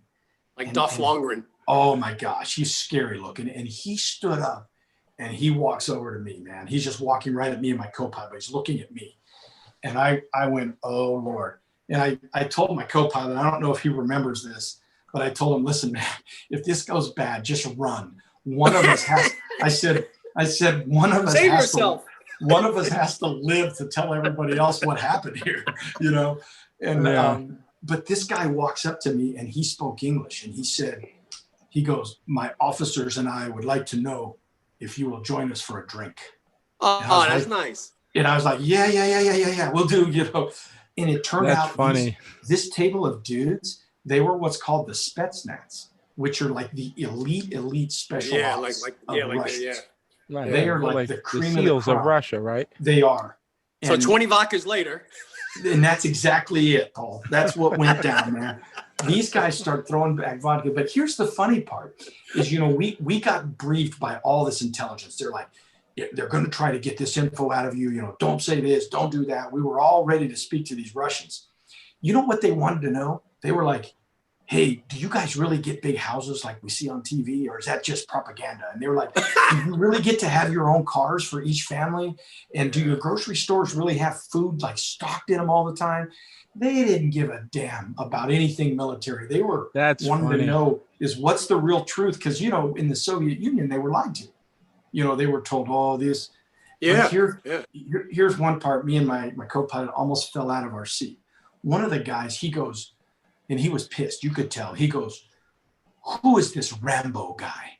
You know, they go, he was mad. He goes, this Rambo guy beats the entire Russian army all by himself. This is bullshit. This would never happen. Who is he? You know, and I started laughing, man. And they didn't know who, all they had seen was clips of Rambo beating up all the Russians. You know, I think that was Rambo 3 or something. And they were pissed, man. They did not like this guy. And I had to explain to him, you know, dude, Rambo's just a movie, man. It's not real. You know? It's Rambo 2. It was actually Rambo 2, yeah. Was it 2? Yeah, I wasn't sure. There was one. He was a prisoner. They had made him a prisoner, and then that's the one with the helicopter at the end. Yeah, the helicopter. He beats the whole Russian army, right?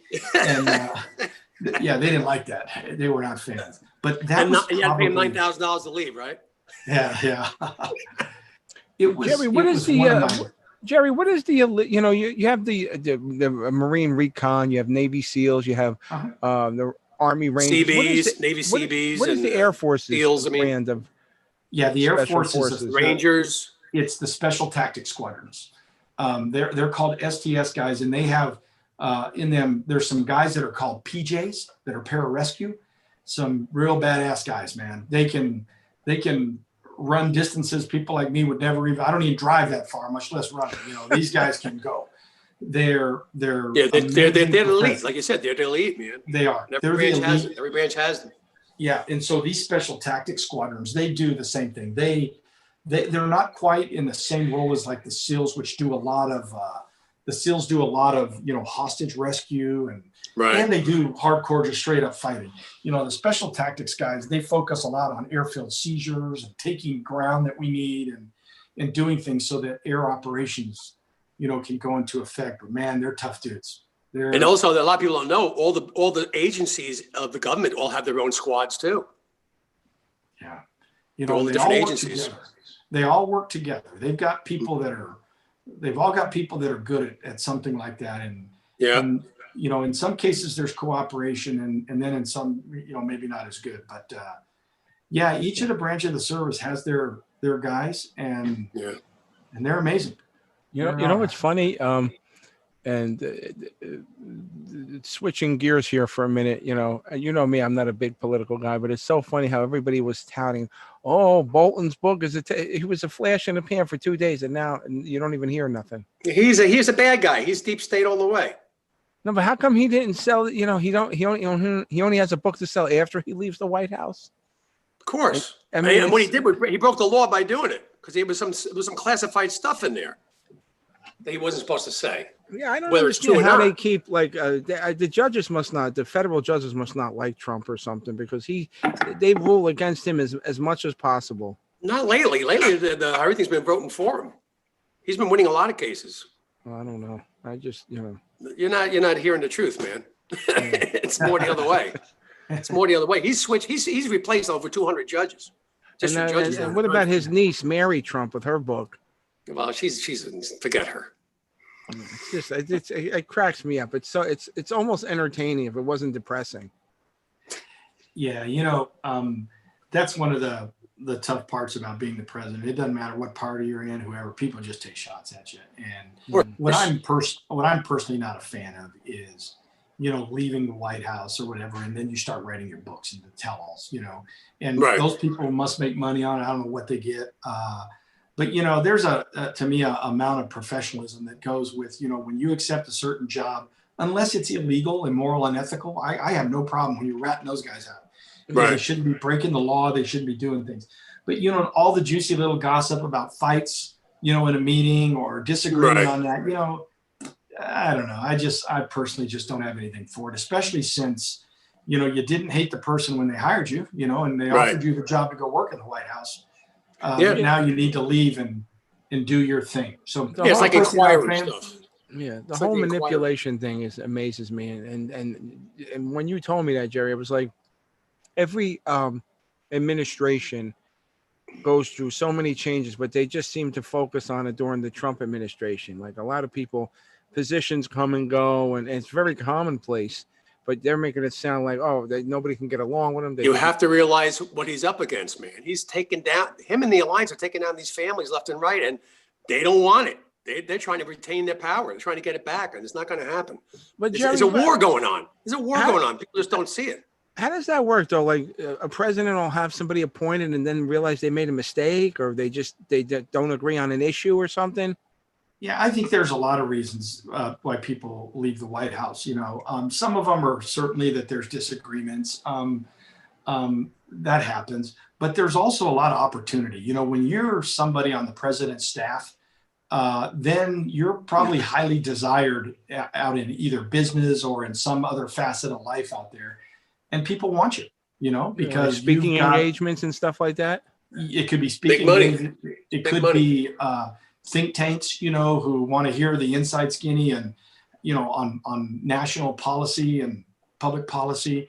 It could be big business, that we go, wow, if you can handle, being the chief of staff of the White House, which is an incredibly busy and demanding job, you clearly can also run this company, and right. So there's a lot of reasons that people leave. Some of them are personal reasons, there's family issues, there's things like that. Some of them are, you're just worn out and you're ready to leave because it's a grind if you're doing, anything in DC.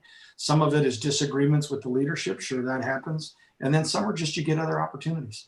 But, Washington's a revolving door. People move around, come and go all the time in all different facets, and especially the political appointees. I mean, even in the Department of Defense, your top guy, the Secretary of Defense, is a political appointee.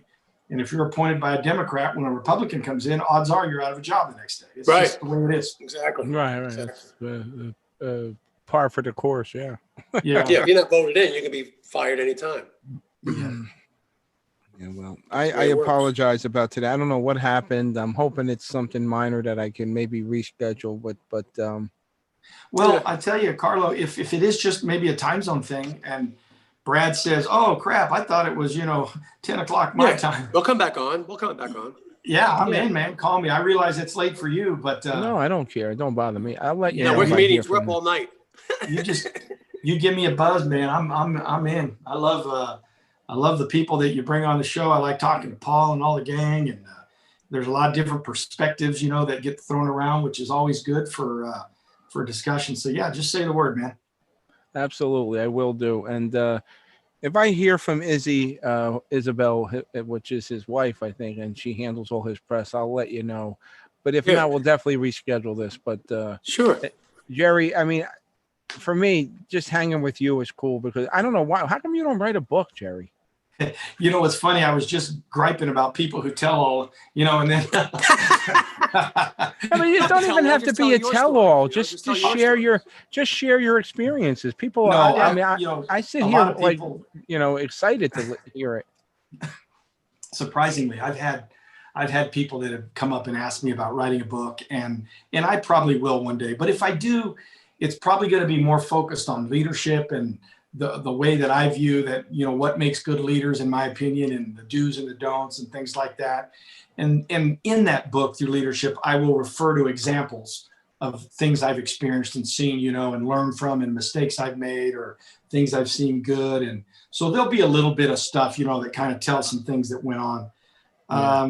But what's funny, what more people have come up and told me that they'd really like me to do, and I even had some that said, we'd like to help you, financially and all that, is ironically is to get into politics. They're like, you don't want to do that. You don't want to do that. Yeah. And I'm like, that's no fun. My on what level did they want you to do that? Fun. Yeah. I don't think that I'm the guy for that, on what level did they want you to do it though? The job, but I've always been true to me, who I am, what I am. Right. And it would be difficult for me to have to go, I have to vote this way because I'm in this party. I vote for things that make sense. to me. Right. Right. You know, Well, at not what left level or did they right. want you to do that, Jerry? A governor or something, or senator? Well, you know, when bills and things go through Congress, you know, if you look at them, most of the time it's all Democrats vote this way and all Republicans vote that way, you know, and then there's pressures within the party. Right. And you'll find a few guys that they go against the party without question and they vote differently. But, you know, I just don't, I don't know that that's my lifestyle. I like just doing You got to things watch my your back way. all the time. That's no fun. Yeah. You got to And watch what I- everything you you say nowadays, too. Well, you know what I couldn't deal with more than anything? I mean, this is the thing that I can't process is dishonesty. You know, Right. I can't even process it. I can't be around somebody who would look me in the eye and say this, but then go do this because it's better for them politically. And you see Right. the backstabbing, you see the changes and things that go on in that rough political DC environment. And Yep. I just don't have any desire to be like that. You know, I No, have you don't no want to be that problem smart. when a guy stabs me in the front. I get it. That's part of business, man. Welcome to, you know, things aren't always easy. Right. But I couldn't take like dishonesty where people say things and then lie to you and do other things for political objectives. Not for me. It's too dangerous too. I mean, it's just a bad environment to be in. Yeah. And especially right now, I can't even imagine. It's like, so toxic right now. Yeah, It's it not is even toxic funny. all the way around. They got to do when away you- with the two-party system. They got to do away with the two-party system. They really Yeah. have to. Jerry, when you It's just a said magician's that, trick. That's all it is.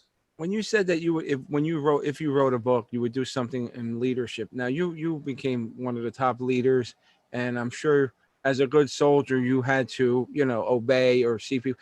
Well, you know, I'm not looking for names or anything, but was there any leaders or people of power or command that you're like, and you looked at him like, what the fuck is this guy? Is he out of his mind? But you had to bite your tongue. Yeah, there absolutely was. And what I'm glad to say is that I progressed in the military. They became fewer and fewer because the military has made a really, really real concerted effort to get rid of the leader who's, you know, the George Patton wannabe. You know, I want to yell and cuss and scream and intimidate, and I want to do, you know, we don't need that kind of crap. We just don't even need it because I'm just as effective without raising my voice. I'm just as effective because without cussing at you. I'm just as effective without humiliating or denigrating you because as a commander and certain ranks, you just have a lot of authority. So I don't need to yell. Believe me, I can You have to conduct yourself in that manner too. Yeah, I can end your day very quietly if I want to, you know, but who wants to? People don't want to do that. What you want to be is that one, the leader that people trust. You never, ever, ever lie to your people, whether it's good news or bad news, you're truthful to them. And second, what I found was my most successful attribute in my military career was just being me. You know, instead of trying to be somebody, trying to fit into a mold. And I talk about that when I do lessons on leadership, that in my mind, there is no mold for a leader. You know, everybody's different. Everybody's got their ways that they can do it. And the way I was I was always simple. And I'll admit that I'm a blue jeans general. I'd rather be in a pair of jeans before a suit any day of the week. I didn't like to yell. I don't, you know, try to humiliate. I just try to be me. And I grew up in Oklahoma as a very simple guy. And so that's the way I've led my military career. When people would sit and talk with me, these are young guys, man, with just few stripes on their shoulders. I'd have lunch with them. By the end of the conversation, they don't even know they're talking to a general because we just connect, man. We just talk like we're talking right now. And you get more out of people below you that way too.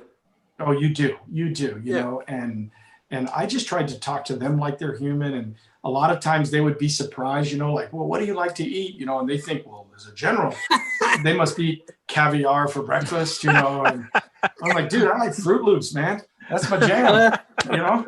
I love Fruit Loops. It's just you put your sock on one leg at a time, just like everybody else. Yeah. So we know, Carl, we know what to bring when we go to Vegas. Bring a box of Fruit Loops. Oh, he's getting a box of Fruit Loops. Yeah. Yeah. The family size. The troops used to, you know, they liked it. I remember I had this young guy. I was in the commissary, which is where we get our food and stuff. They call it. And the Air Force has the best food. Oh yeah, we got good food. But this is like the grocery store where we get our stuff. And I'm in there shopping one day. And the one thing everybody does when you're pushing your cart and you walk by, they all glance in because they want to see like, well, wow, what does a general eat? You know, what does a general drink? You know, and I'm not joking. It's hilarious. But one day I'm standing in the line to pay, and whenever I would go in, they would always be like, "Oh, General, please come up here, you know, first." And I'd be like, "Nope, you know, I'll wait my turn like everybody else." But this one young guy, man, this guy probably had like 2 stripes on his shoulder. My wife and I were in there, and we busted up laughing. This guy walks up to me and he goes, "So, you're the big cheese." And I mean, in my dad's day, when he was in the military, if a 2-striper had talked to a 3-star general like that, you'd be in the brig. Right. And this guy walks, he goes, so you're the big cheese, huh? And I'm like, yeah, I guess I am. I hadn't really thought of it that way, you know. And we end up having about a 20-minute conversation. He's telling me about what he does for work and all that. And you know what? It was awesome. And when you're that way as a leader, you're approachable. You can be human. You can laugh at yourself. You can take the time, you know, to listen to people. Even when you're shopping, there are a lot of people that have been, well, you know, nice to meet you, you know, but they're giving you that. Not me, man. We just sat and BS'd. And this young kid, you know, probably went home and was like, I was hanging out with the general. 3-star. Yeah, I was hanging with the general today, you know, in the commissary. The old days, we were taking a gun. I said, "You're about to become Swiss cheese." Oh yeah. I used to at lunch a lot of times.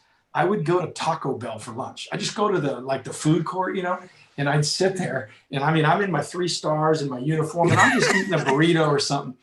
And the number of people that would walk up and they'd be like, "Hi, General," you know, and they go, "I hope you don't mind me disturbing you, but we're just surprised to see you eating at Taco Bell." You know, it's like, General, right?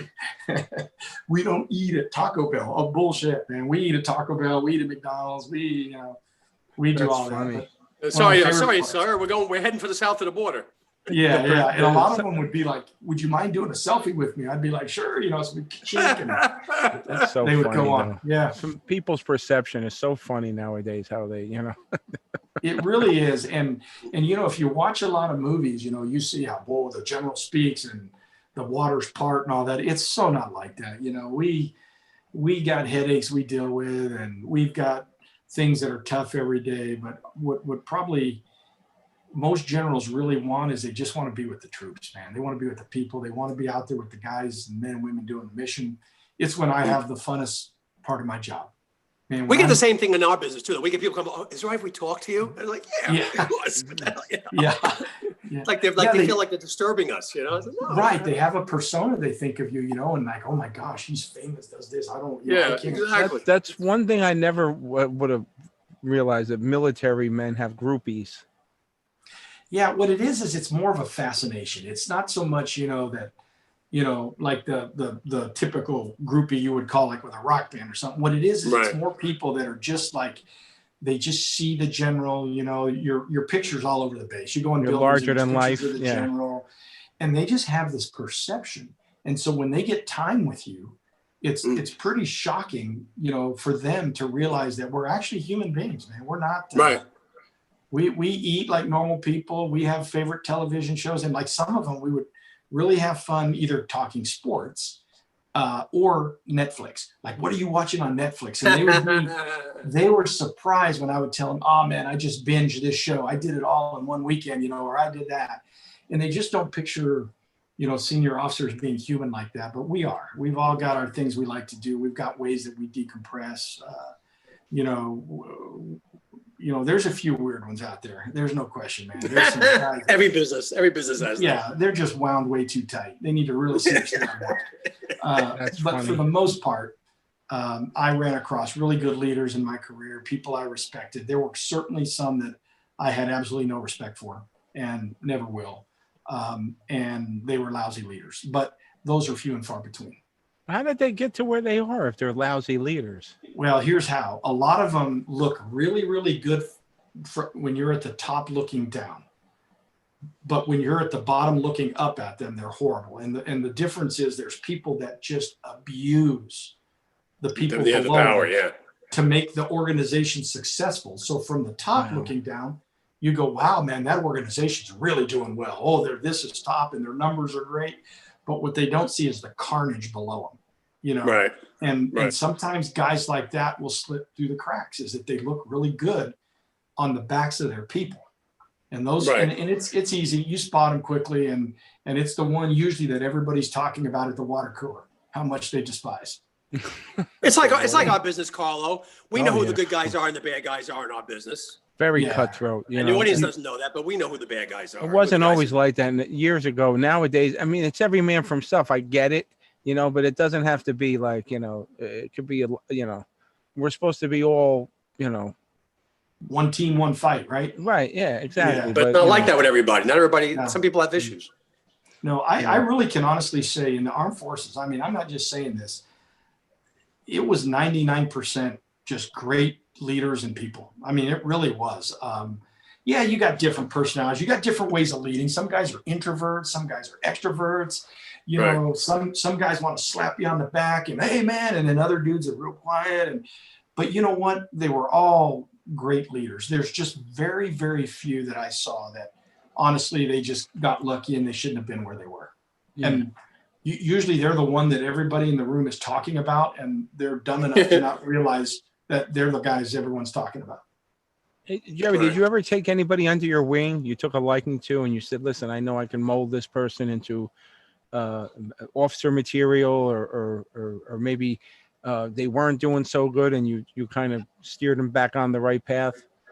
Groups and groups and groups of them. Absolutely. Tons of them. I'm out of the military, and I've gotten in the last 4 days, probably 6 or 7 emails, texts, or whatever from underlings that I was a part of mentoring and helping and pulling up that are telling me, hey, this is going on. They're either asking for advice or they're telling me, hey, I just came out on this list and I'm going to be a commander soon. And thank you for being a part of that. I mean, very gracious people. But yeah, it was one of the things to a point of exhaustion, Carlo.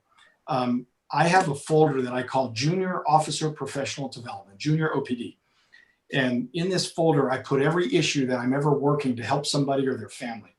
And the reason I put them in there is because I can't even remember them. You know, when you help so many people or you're a part of working, you don't do it for glory. You don't do it to make you feel good. You do it because people just need mentoring. They need help. You know, it's a ton of things.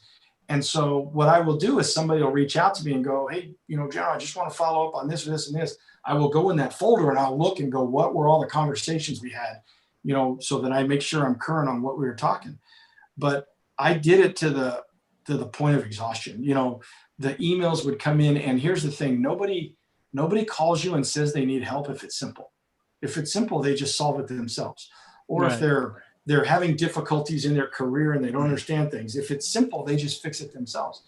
So I just have always taken the time, whether it's weekends, whether it's nights, whether it's whatever, to help people. I believe. I mean, this sounds really corny, but I believe this. I believe I was put on this earth to help people.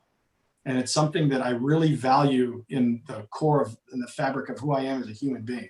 Well, you Is I definitely just want to done help that, people. yeah. And I don't mean just military. You know, I'm the dumb, you know what, that when the guy's on the corner and says, I need $5 for this, I give him the $5. I'm that guy. Right.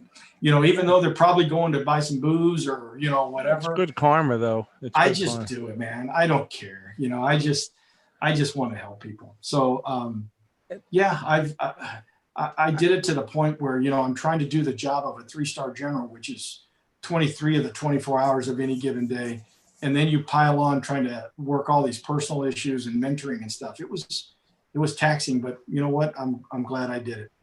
You know, It'll be a good show, Carlo. What? If we had the general on and Colonel Vici at the same time, that'd be a good show. Oh yeah, we got to do that. Definitely. Because they both Robert. have the great same kind of personalities. Both really You'll good love guys. Colonel Vici. He runs an organization called vetrest.org, and he helps Guys with, homeless- you know, with he the drama. helps so many. There was a paralyzed colonel who needed some help. He needed a wheelchair ramp built, and he found the money for him. He was like, even though he's a colonel, he was like a grunt how he helps. And I really wish I want him to tell you the story about this kid he had named Jason. This kid, Oh yeah, yeah. he fell into the trap of so many people. He had a very specialized technique. He used to train people how not to be hostages, and he suffered from PTSD, as a lot of Colonel Vici's people do. So the long story short is that he got a call from this kid Jason, and the kid was having a meltdown, and he talked with him on the phone. He talked him off the ledge, but the kid, got called to go. Somebody in Libya or Africa, their daughter was kidnapped, and he was gone for 3 days. He got the girl back. Wow. But the problem was with him is when you come home, what kind of job do you get this guy? What could what I'm saying? Right. That's what he helps people do. He helps these guys. There's not many openings for heroes. You know what I'm saying? Yeah, No, that's what he mostly does. He helps people like that. Yeah. Yeah. But Jerry, let me ask you. You remember years ago when if you got in trouble as a kid, the judge would say you got to go in the military. Yeah. Did you agree with that? And you think that's something that we should go back to, or they're only dumping the problem on the military's lap? Yeah, no, I don't agree with it at all. Yeah, you don't want people like that in the mid. Yeah, there's an adage, that if they're doing this, we'll send them to the military because that'll straighten them up. No. What you'll look, if you look at each of the services, there is set standards of what you can and cannot have done to get before you can come in the service. We're not in a draft. We're not forcing people to come into the military. And believe it or not, we're not desperate. We're not at a point every day where, we just have to take anybody who's even slightly interested. It's a group of professionals. And the last thing you want is somebody next to you in intense battle or when you really need them and they don't want to be there.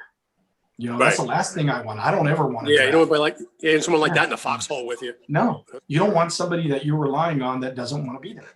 That's right. And so you want an all volunteer force. You want people that are motivated for what you're doing, and you want them to have a certain standard. Now, I will say, just because you made mistakes as a youngster doesn't mean you can't change things in your life. Come on, we've all done that. Everybody's made mistakes, man. And and so most of the services, if you've screwed up and gotten in a little bit of trouble, they're going to take you. But if it's certain types of real serious crime, they're not. But that's what those recruiters do. They screen. They have a real set criteria of standards. They're also trained, and they can look in the man or woman's eye, and they can see a fire in there if they really want to serve, or the one that really doesn't.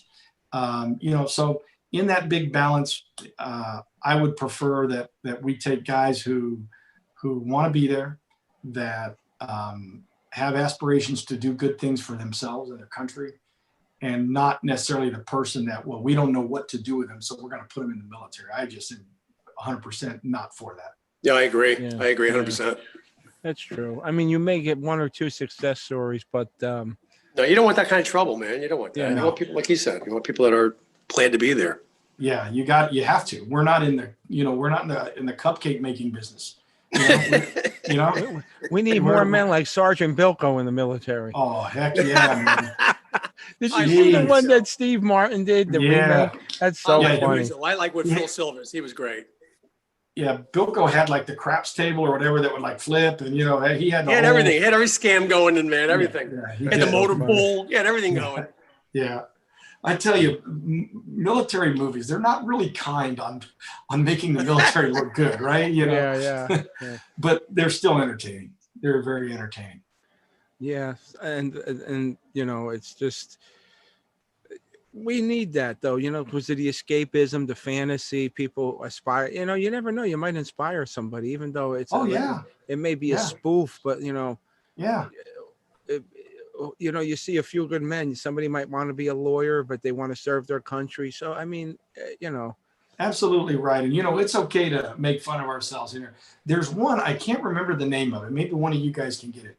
Charlie Sheen is in it, and it's a spoof on Top Gun. Hot Shots. Hot Shots. Hot Shots, yeah. Yeah. I watched that the other day, man. I was still busting laughing. I mean, it was funny.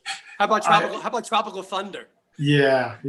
I didn't care for how about, here's the one. What's the deal where Larry the Cable Guy parachutes into Mexico? Oh, Delta Farce. Delta Farce.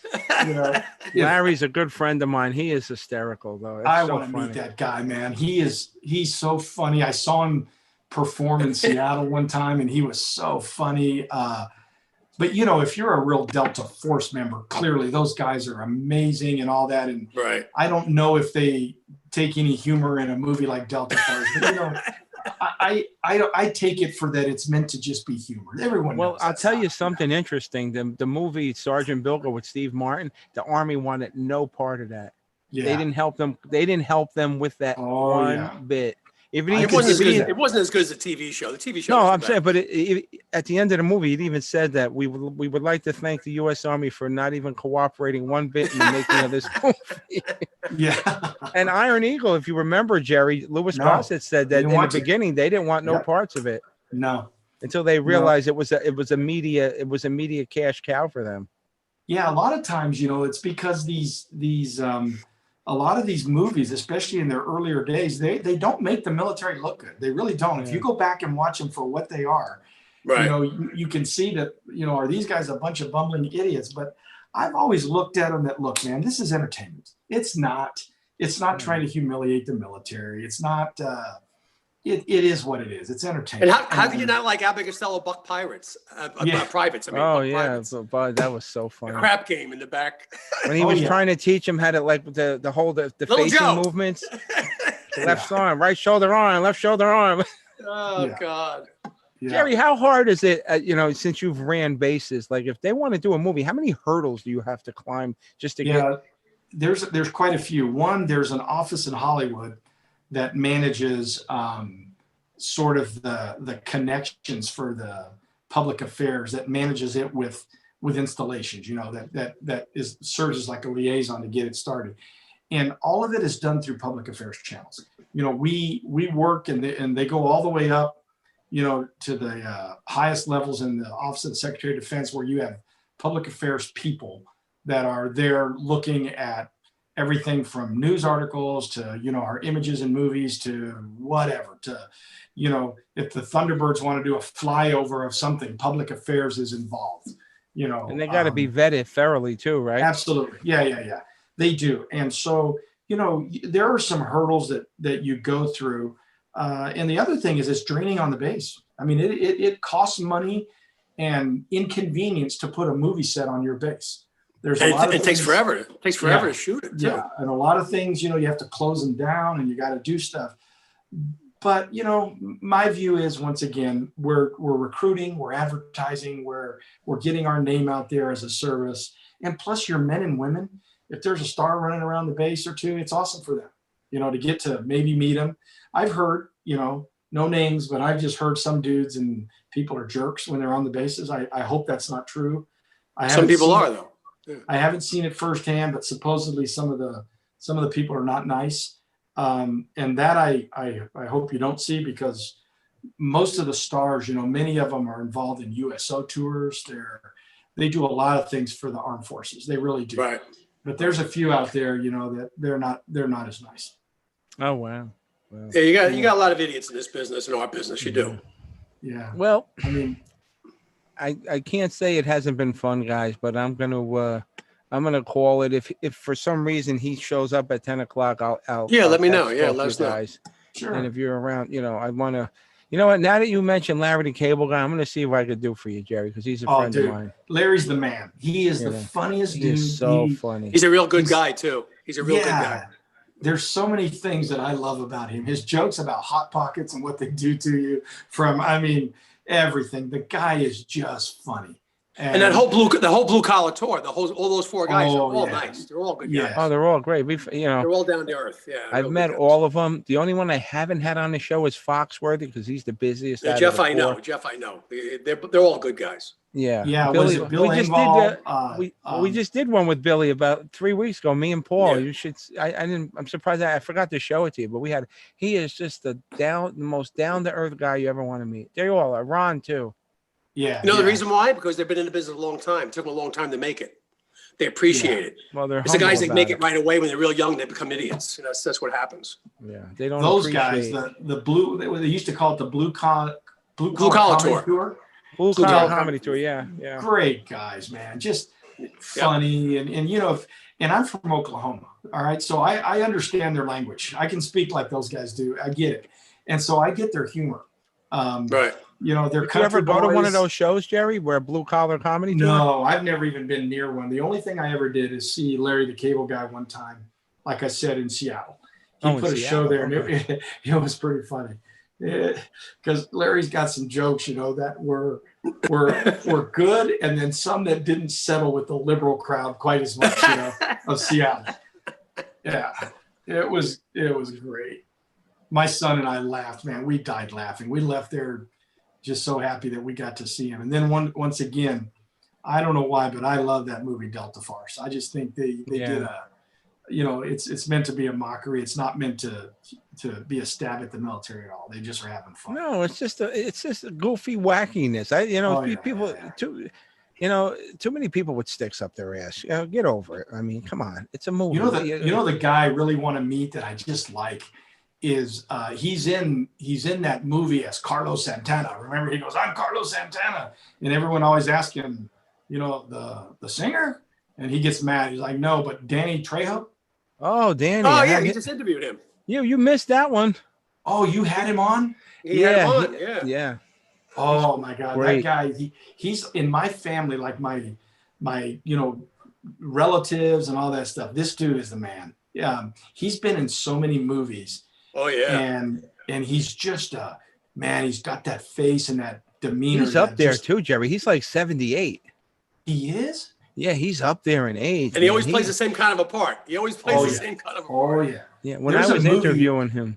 I'll bet you guys haven't even heard of this movie because I don't know that it made it big, but you know, it did, at least in my family. It's called Blood In, Blood Out. Oh yeah. I've heard of it. Gangs, Sure, but I've heard of it. It's basically a gang prison, yeah, that's it. Hispanic family, you know, that Right. is trying to survive, you know, and he plays just a mean dude in that movie. And he's just got the look and the image, but I one day hope to just get to say hi to him. I like the guy. It's pretty cool. Yeah, we can make that happen. You never know, Jerry. He did a movie. He did the Walker Texas Ranger was one of his first roles, and I talked to him. He goes, "Yeah, my name was Art Sinella." He goes, "That's the first time I had a name in a movie." He goes, "Usually I'm It's just the guy. inmate number 10 or crazy guy number 3, and you know so." But he is the sweetest, gentlest guy you ever want to meet, Danny. The Trejo. big guys usually are. They're the teddy bears. I've heard It's the he's little really guys in cool. Napoleonic complex that are bad. Well, now you've I've given heard me he's a pretty bucket cool. list to go for. Because I don't know, I was going to get you Cheerios for Christmas, but maybe I could get you Danny Trejo. Oh, dude, that would be sweet. And Fruit Loops. Yeah, that'd be sweet. There's just so many of those good guys out there that you know. Well, who's you your just favorite actor right now? Like you really, that's like your. Well, give me the male and the female. That is Charlize difficult. Theron. You You like her, huh? I do. She's an interesting person, but I'm not so sure I align politically with some of the things she does. I don't apply politically with any of those guys. But you know what? I let that go. I really do. I look at these people for their acting capabilities. Yeah, I don't watch it for. Yeah, I tell you what, Carlo, let me stew on a night of this because there's so many. I'm a real movie watcher, and I'm trying to think who I would call my favorite. I like Vin Diesel for the guys, and I like really? Jessica Alba. Yeah, she's good. Now that's really hard. Damn, I'm trying to. It is think. hard. There's so many out there, and I will tell you that I won't say he's my favorite at all, but I really do like Tom Cruise's movies. Most of his movies that he's been in, I've liked. I like his movies. I do. You know, he's got some of them weren't as good as others, but you know who I really like is his character Jack Reacher.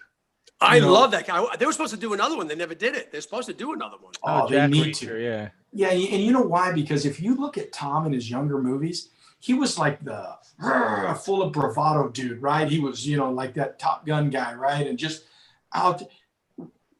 As he grew older, man, he became this calm, just his roles, calm but badass guy, And I think the way that he portrays Jack Reacher is really, really good. I like the Mission Impossible stuff was pretty. So do I. good. Yeah, so do I. Yeah.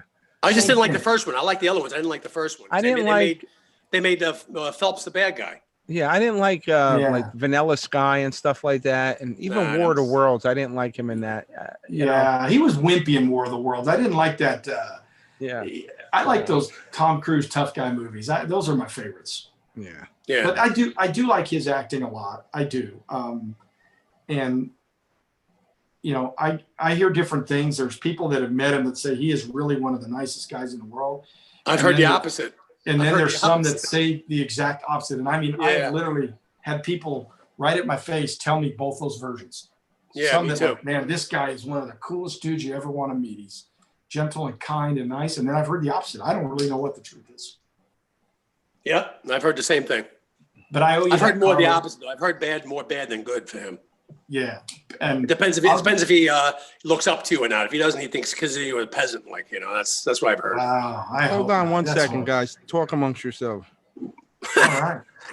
So let's on, talk hang on. about Carlo, Paul. Yeah. Oh God. Hey, Paul, where are you at, man? Where are I'm you? in Tom's River, New Jersey, down the Jersey Shore. He's Oh, about you're in 10 minutes Jersey as from me. well. Yeah. Yeah, we both live in the Okay. same. We live in the same town, Carlo and I. Okay. All Yeah. right. I didn't realize that. I've been to Jersey a few times. I had assignments out, on the East Coast several Right. times. And we used to go to Atlantic City. Right. We're for an hour stuff in north it. of Atlantic. We're an hour north of Atlantic City. Oh, you're north. So you're close to the city. No, No? we're exactly halfway between Atlantic City and New York City. Okay. So We're right in between. have you ever heard of McGuire Air Force Base? Of course, it's right near my house. Oh, yeah. There you go. So Well, 5 minutes from my house. well, that's a joint base now. It's joint It is. base, McGuire, McGuire, Fort Dix. Dix. It's a whole. Lakehurst. Now, what Yeah, does that mean, that's Jerry? next to There's Tom's three River. three branches involved or something when it's Yeah, a joint? so here's the thing. Some freaking loon, and that's what he was, way back when, thought that the government would save tons of money if we joint based. And so what it was really meant to be, I think, was that, hey, like I commanded McCord Air Force Base in Tacoma, Washington area, and there's Fort Dix, and we literally shared a fence. 25,000 soldiers, and then my base with my airplanes, we shared a fence. And they Right. go, we're gonna joint base, which means that we'll share like trash contracts, and we'll share things, and we'll make them joint where we can, and we're gonna save. The guy said something like $20 billion over a complete crap. We didn't save nothing. Right. We actually introduced a tremendous amount of headaches because, frankly, there are just very different things you do in your missions in the services. They're not meant Yeah. to look alike. They're not Right. meant to. Otherwise, That's why we there's 4 would, branches. that's why right. That's right. If they all were the same, then we wouldn't need, what we have. Now And 5 there's branches. Now reasons- 5 branches. Now. Yeah. And what it's caused, frankly, is a lot of frustration, a lot of money, and it's ineffective, I think. What you need are commanders of every installation that run those missions. Well, I think they did So- that with McGuire and Fort Dix because I think Fort Dix was they were getting ready to close it down. So I think they figured they'd save it by doing that. Yeah, they did McGuire, Dix, and Lakehurst and put all those three together. You were And, right. We've done them all over the place. And, You were and right. honestly, What? nobody Thought wanted it was it. 7:00 East Pacific.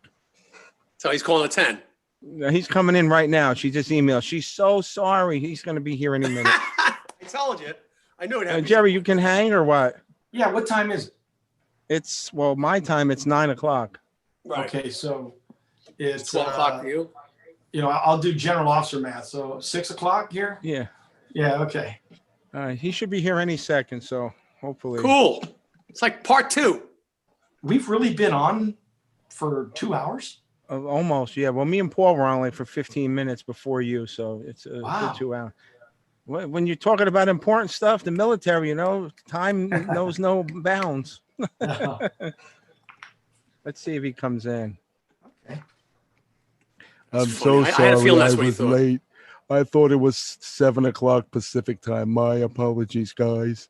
I was watching an episode of Everybody Loves I Raymond, love that and, show. and they were It's a great burying show. her seahorses, and the father's out in the backyard with the metal detector while they're trying to give a funeral for like the little seahorses. Right. So they're all sitting there trying to be like, mourning the seahorses. So the father's outside with the headphones on and the metal detector. And all of a sudden, Robert turns around and goes, "Dad, would you mind powering down for a moment? We're trying to have a funeral here." It's a great show. Yeah. I like when he was hanging out with his black police partner, and he starts becoming like black, and he's wearing the suit. And he's going, "You gotta go out, gotta get out more, my brother." He's Oh, like my God. he's talking black and stuff. Yeah. You want to know what I want to talk to him about is he did a roast of Cheech and Chong. I can only Right. imagine what that was like. That You was want to great. meet them? We're like That's this great. with them. With Yeah, Cheech and Chong? Oh, we've Yeah, had both we've of seen them those. quite a few times. We met them. Every time they're great. every time they're in New Jersey, they invite us out. Yeah. Jerry, you know Wow. what's funny? When they came to town, Tommy Chong was addressing the audience. He goes, you I know, just want you to know. he goes, I heard in New Jersey you guys got the best pot around. He goes, I know, I brought it with me. Those guys, man, they're both hilarious. They really are, and they're good guys Yeah. too. They're good Yeah, guys. I've heard that. Love their movies. Yep. Yeah, the stage show is funny too. They're very I good. just You know- wish I could split this up now and separate his. I'm gonna have to edit this and break it up into like 2 shows. Well, you So- know what else I want to ask him about, Carlo? Sure. This is something I really want to ask him. Is he's known as one of the youngest comedians ever to make it on the Johnny Carson show. He was Oh, What here he that is. had to have been like to talk to Johnny Carson and to be like, you're working your way up in the comedy scene, and then all of a sudden There he there is. it is. Oh my God. There he is. I feel horrible. Oh, don't worry about it, Brad. I do, because we're on Western time, and I'm usually not done vomiting until 3. Hold on a second. I'm gonna You gotta vomit earlier. everybody. Oh, I feel bad. It was really, really my bad. Izzy told Don't me. worry, no big deal. No biggie. And, are you guys live? We're Yeah. live. Don't you dare We're on. apologize. It's okay. Oh my gosh. Oh my. We have a very special guest for you today, Brad. Who? This gentleman up here with the gray shirt on. He's a retired United States Air Force general, 3-star general, and he's a huge Brad Garrett fan. He absolutely loves you, so that's why I invited him to sit we in. gotta get you out more, sir. We gotta get you out more. He actually lives in very Vegas, kind. Brad. Huh? He actually lives in Vegas. Do you live in Vegas? He I ran do. into you once. Yeah, Which it's really house? nice. It's really nice to meet you, Brad. It's an honor to sit and talk with It a is guy. an honor to meet you. I usually have a thing about punctuality, and Izzy and I started to mix it up a little bit. And she's a lot younger, so she comes in and she wakes up Grandpa and went, "I screwed up. It's Easter time." And I said, "Who are you, and why are you wearing my shoes?" She won't fit in your shoes. Yeah, how is Vegas? I haven't been there since they closed the club. Yeah, it's trying to recover. I mean, it's doing its best it can. Casinos, some of the properties are still closed, but the ones that are open are opening to about 50% capacity. And I can tell you, people here really, really miss the shows. They miss the buffets, because buffets are good, and there's a lot of pressure here to really try to get these places open. But it's a battle. The shows, we've had a lot of family that still come and visit here. And the hardest part is we always took them to some show, something, type of show. Sure.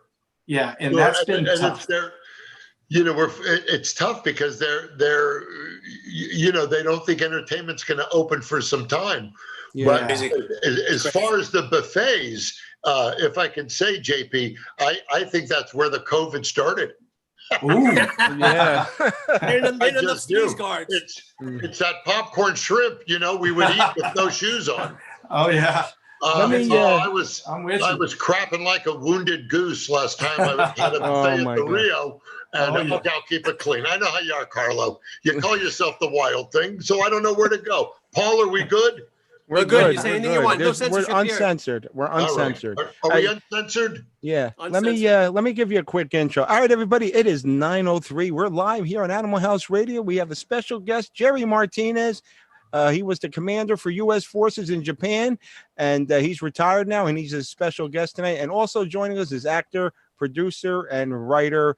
This man is an icon. He's been doing comedy for as long as I can remember, and I'm a huge fan of his, and I'm honored to have him on the show. Please welcome back on Animal House Radio, Mr. Brad Garrett. Thank you. Thank you so much. It's great to be here. Boy, is my career over. How's everyone else doing? We're doing great. And, Brad, we're not working either. We're comedians. We're not working either, man. Yeah.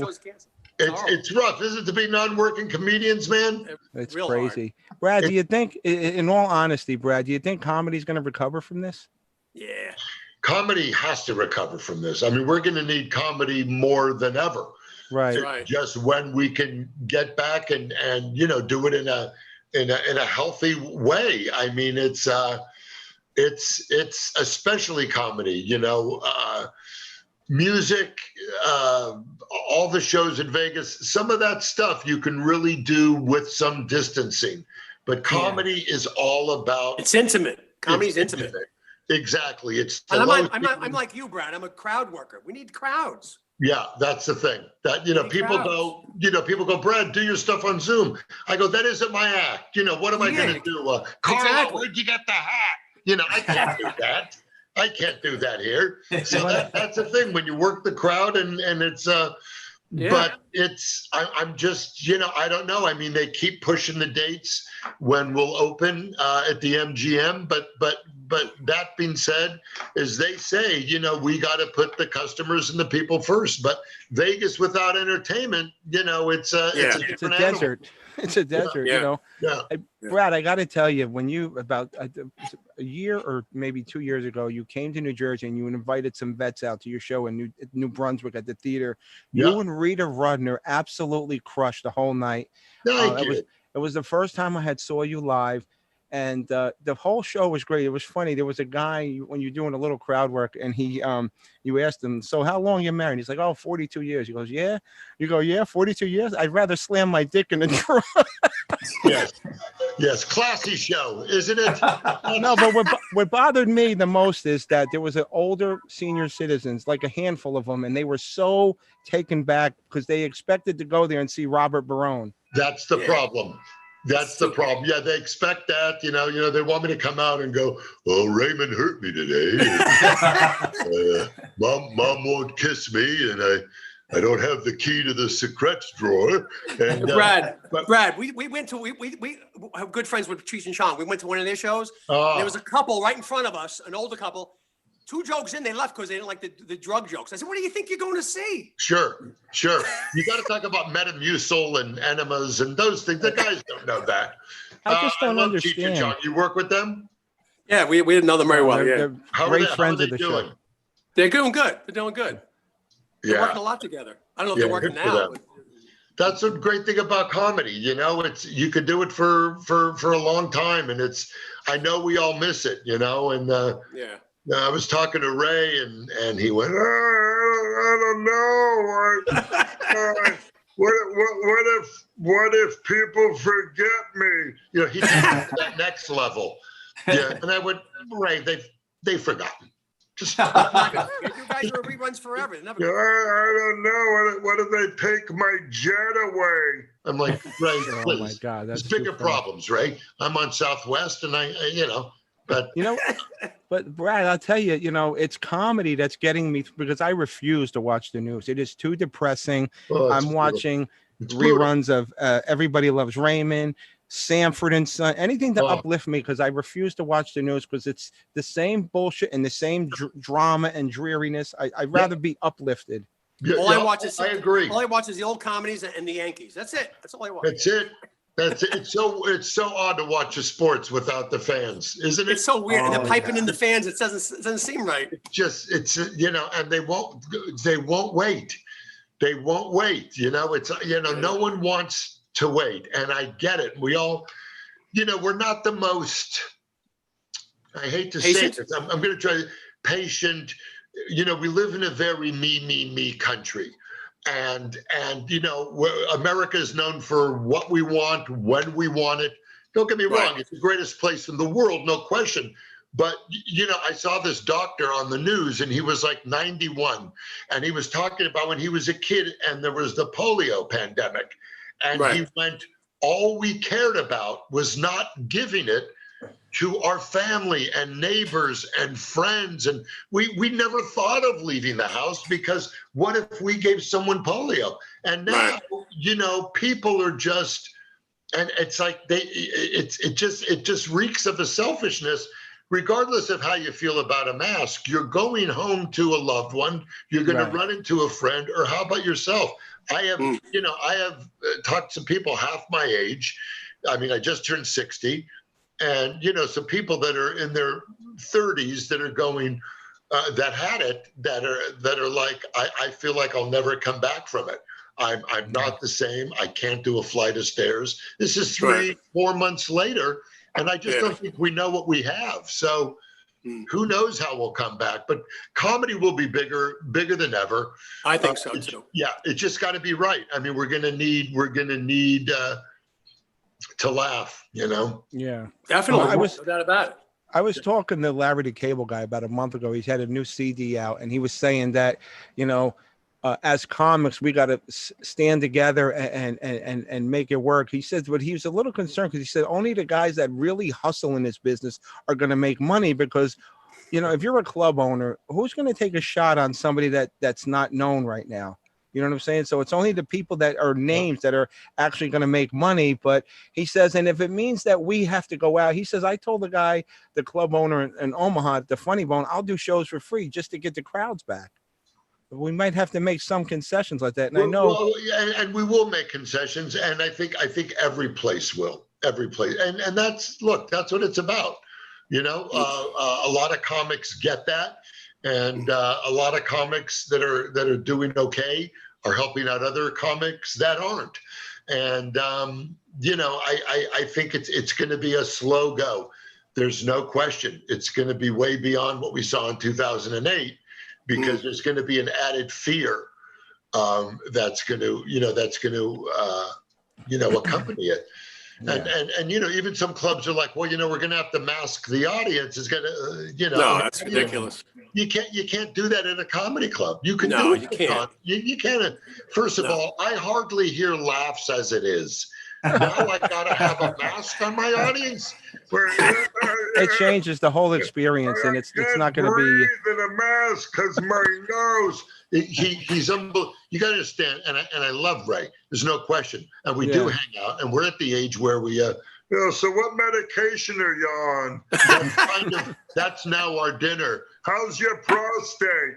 Oh my God. It's the size of a canned ham, Ray. How's my prostate? So, you know, it's at the point where we literally just, you know, we talk about it, but you know, if you got older parents or if you're at the age where, you know, we just don't know what we're looking at, and being asymptomatic just throws a wrench into all of it because you know, how do you stay on top of it? So Yeah.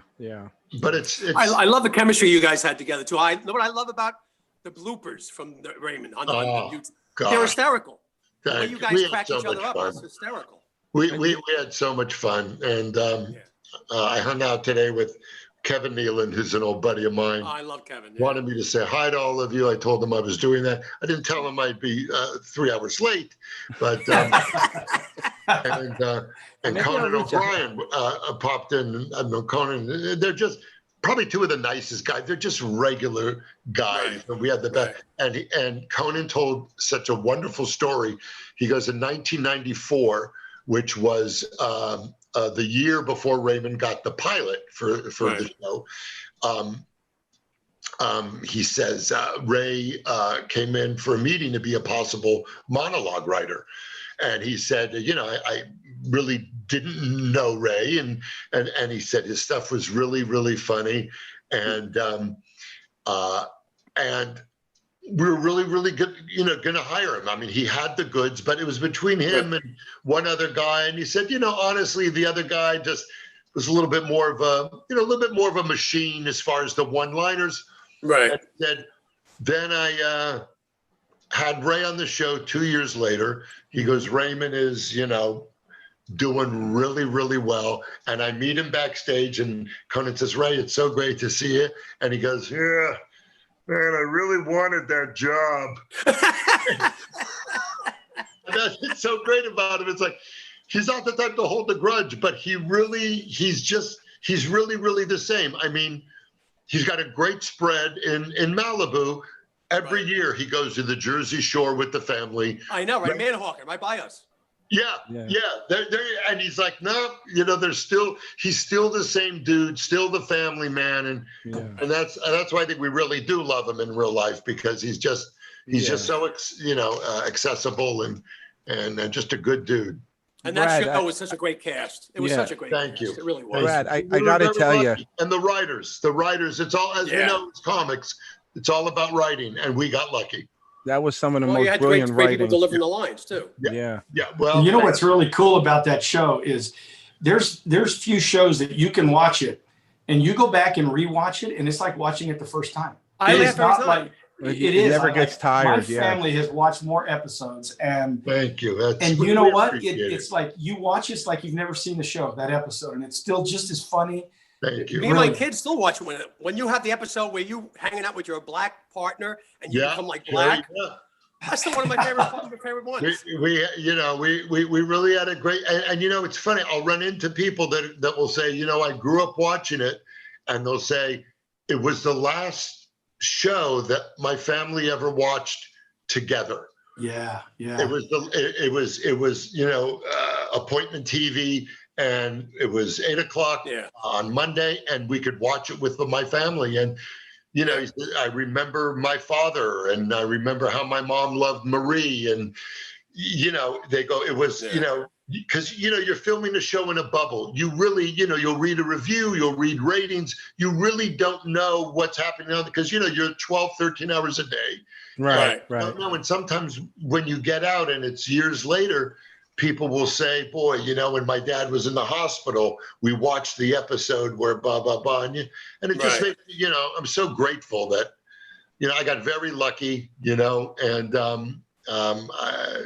it was just a great group of people. And But what a great role you had. I put your character, I put it up there with Henry Winkler as the Fonz, Christopher Lloyd as Jimmy Nikowski, Wow. and Michael Richards as Kramer. I put that character right up there. wow, you're the only one doing that.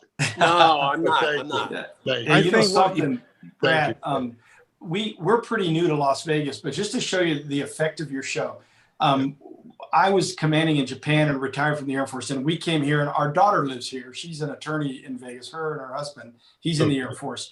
We live like 14 houses apart. We ended up buying in a Really? subdivision.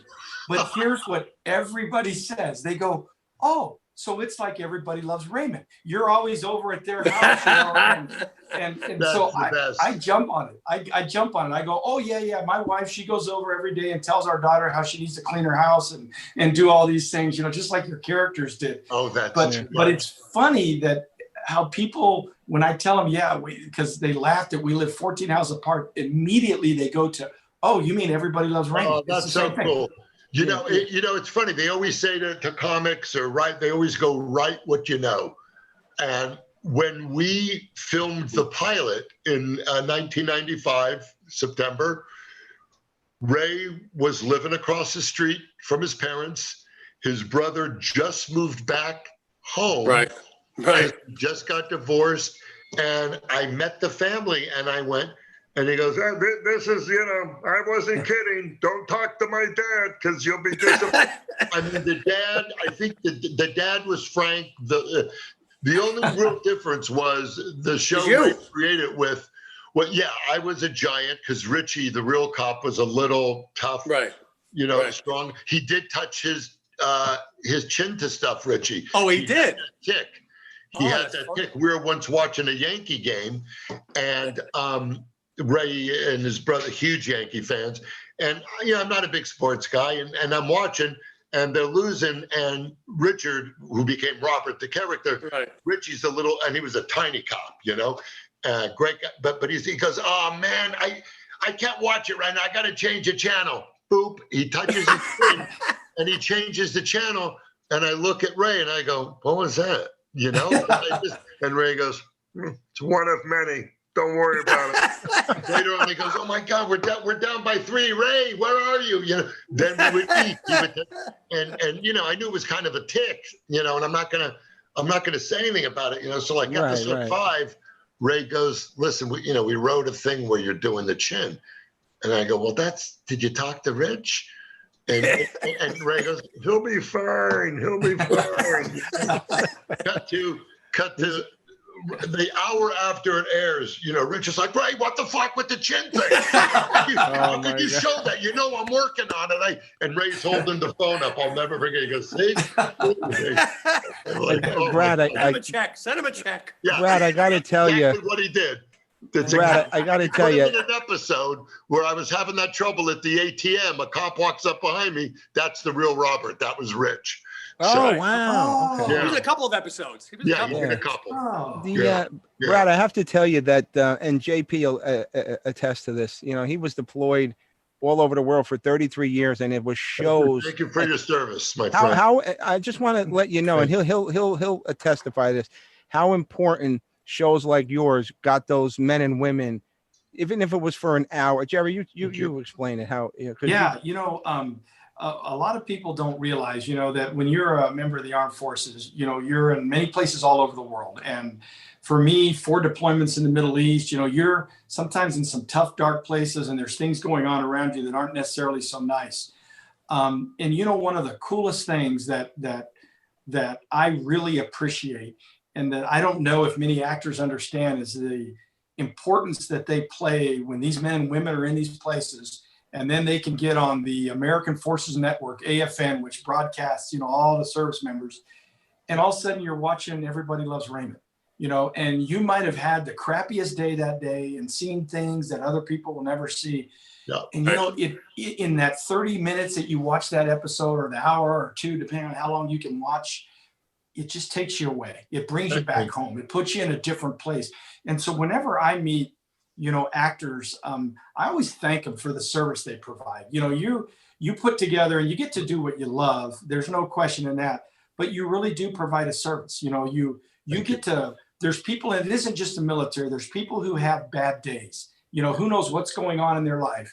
And when they're sitting there, watching, this character get stabbed in the butt by a bull, if you remember that one, He remembers. Yeah, and you're laughing, man. You're funny. It takes them away from their problems. There's a tremendous value in good comedy out there around the world, and entertainment at large. So, Brad, thank you. Thank you. It's an honor. It's an honor. And when we start out doing it, we do it for reasons like that, and it's important we don't forget that. And I thank you. I remember when the show was on, we would send all the different troops. We would send them all the shows when they would come out on those days, video, VHS, and then we got to. But thank you, that means a lot. What was your favorite episode, Brad? Brad, what was your favorite episode to do? Not so much that you thought it was the best episode, but it was your most fun to do. Oh boy, Can you narrow it down to a few? I had a lot of fun in the Lucky Suit one, where I have my the iron FBI.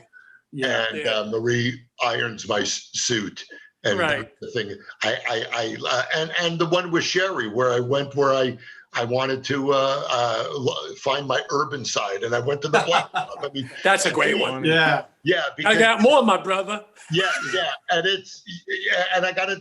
But all of them were great. I mean, there were so many where, Doris's sculpture, where she made that. Oh, that was great. That looks like I mean, we could not get through it. And what was amazing about these writers, and you guys know that are comics, they would have the joke, and then they would have 7 or 8 alternates, and they were all good. But what happened is, once one of us got the giggles, and to see Peter Boyle and Doris staring at the the vagina sculpture, we were just but it was those are probably two of my. I thought Ray and Deborah were brilliant in the PMS episode. That's how Phil Rosenthal, who was the head writer and co-creator with Ray. Phil Rosenthal, he ran the writer's room, where every Monday he would sit down. He'd go, "What happened in your house over the weekend?" And he would go around the table.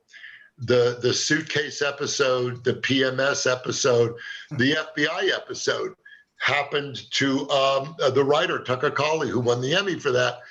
It happened to his dad was an attorney, and he had a huge meeting and for a very big potential job, and they screwed up his suit, and Tucker was like, "Let's tweak it. Marie does, the thing. So the point being, I think the best shows we love, like the ones you were talking about, it comes from What's real your stories? life. Yeah. It's all about real life. And when someone can, come up to me and goes, God, I have a brother like Robert, or my mom is like Marie, you know that we're firing on the right cylinders there, because people got to feel akin to you. They got to feel Right. they're bringing you in their home every week, and it's something That's that right. we never took for granted. Right. Well, the show, it was going to be a great show because you had the chemistry of the cast, the brilliant writing, and there's some The characters show- were so strong. The Well, characters. yeah, were all everybody strong. was a main character. There wasn't nobody. Every character was firing on all cylinders. Now that being said, actually, we spoke to Patty Heaton last week. She's got a new book out, and she was talking about Phil Rosenthal, how brilliant he was. Unreal. Even with the brilliant writing, Brad, was there any ad lib that went on, or that you pretty much stuck to the? It's fun. It's funny you say that. Very rarely, because they, Phil went, if you have an ad lib, let's get it out in rehearsals, in front of the camera.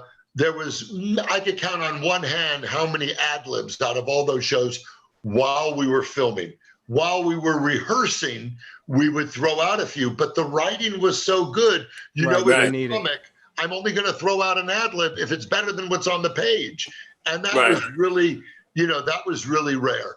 Ray had an incredible gift of being able to come up with second, third, alternate jokes. That's what I love about the bloopers. That's what I love about the bloopers.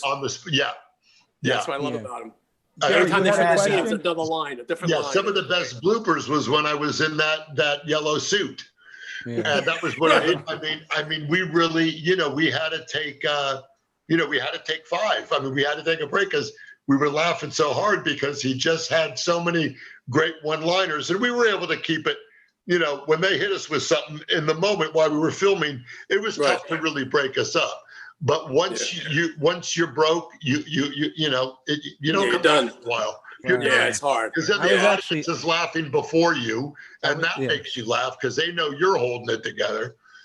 But I was actually watching 2 episodes the other night because I needed some laughter. I was watching the one where I think Allie Seahorses died, and you were trying to have a funeral in the backyard, and your father's out there with the metal detector, and you're like, Dad, do you want to power down for a minute? We're trying to have a funeral. And then the other one was the Girl Scout episode where with the, Patricia Heaton throws the table and goes, nobody beats up my husband but me. yeah.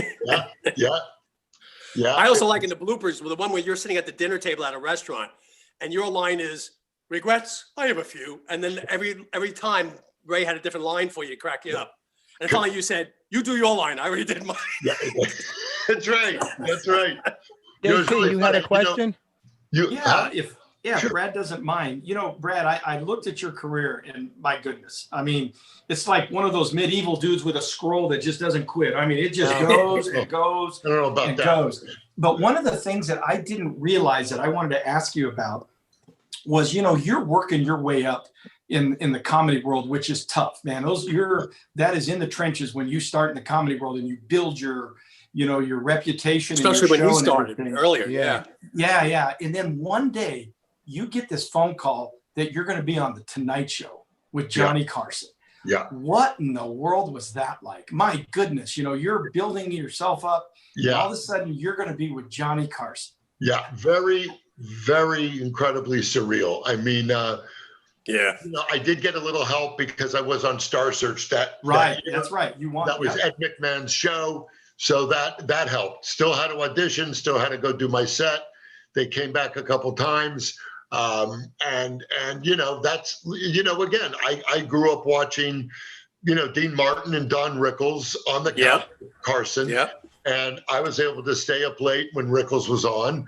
And that was the era. And that was, Rickles is like, it was funny. He was obviously one of my heroes because I work a lot like that. But I had never seen Carson laugh to where he cried like Rickles. And the first time I saw him, I was like 11 or 12, and I'm like, I can't believe he just called Ed McMahon a hockey puck.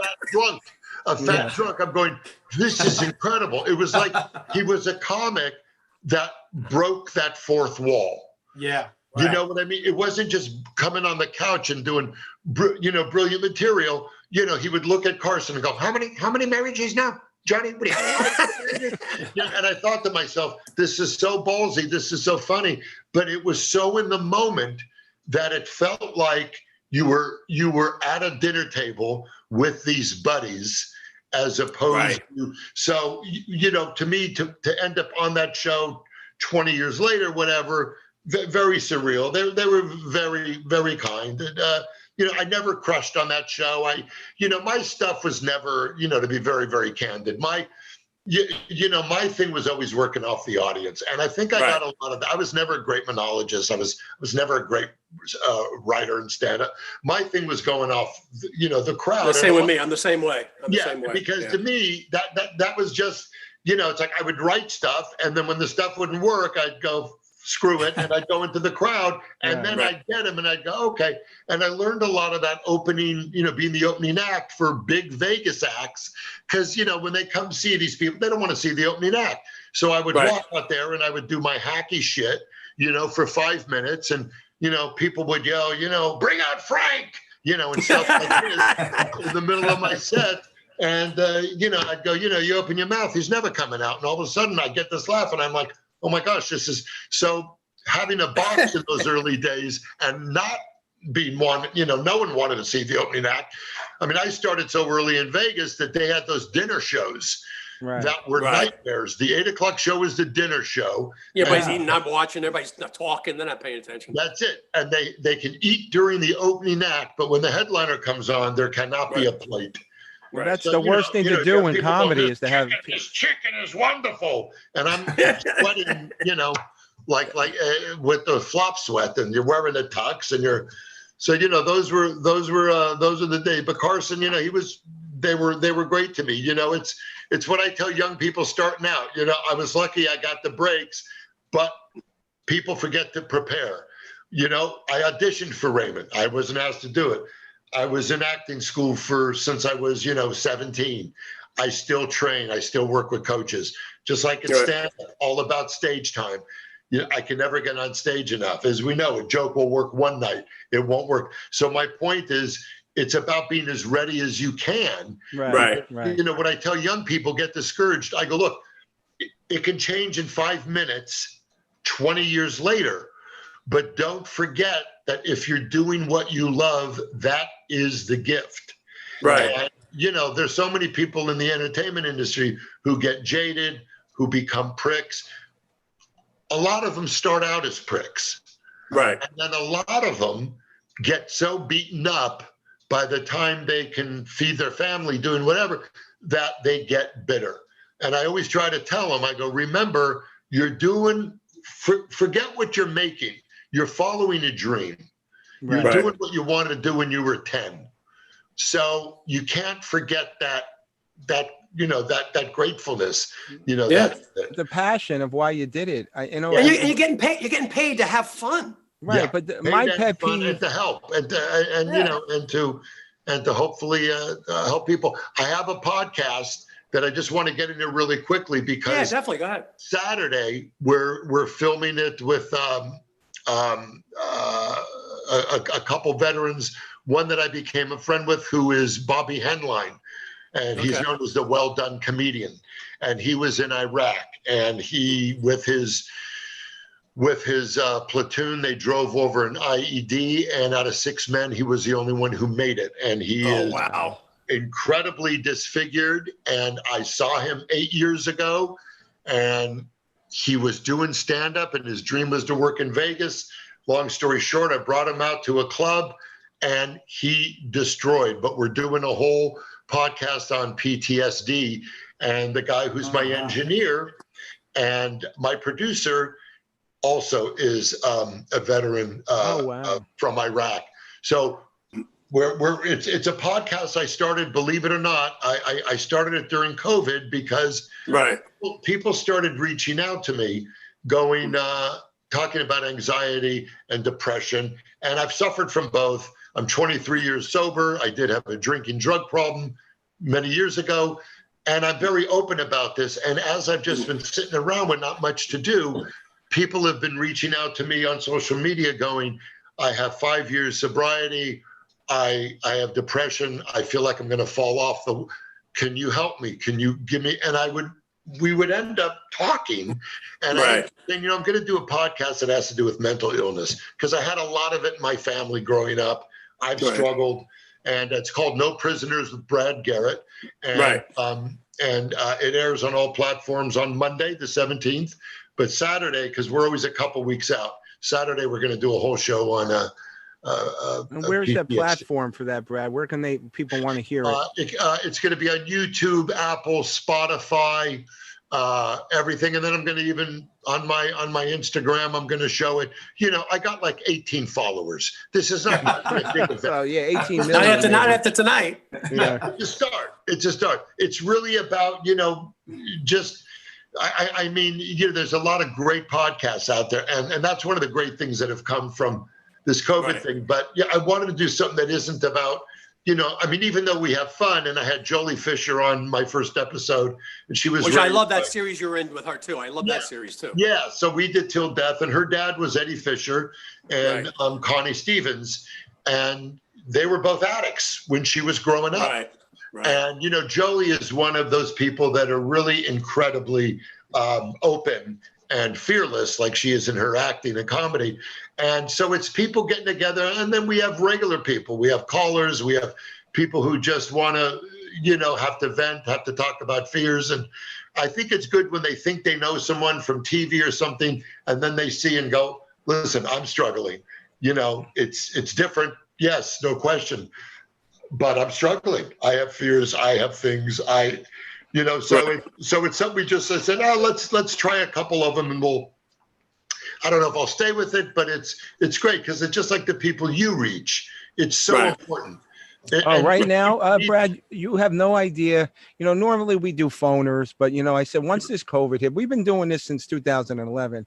A lot of people are doing it, and I encourage that. But since we started doing the Zoom thing, and people They like that. They like it a lot. the recognizable faces. Sure. And for the same exact reason, Brad, it eases the anxiety. It makes them Yes. happy, even if it's for an hour. Yes. They forget about this nasty virus out there, and People need laugh the and- escape. They need the escape. We all do. We all, and it's so important. And it's we're learning to reconnect. And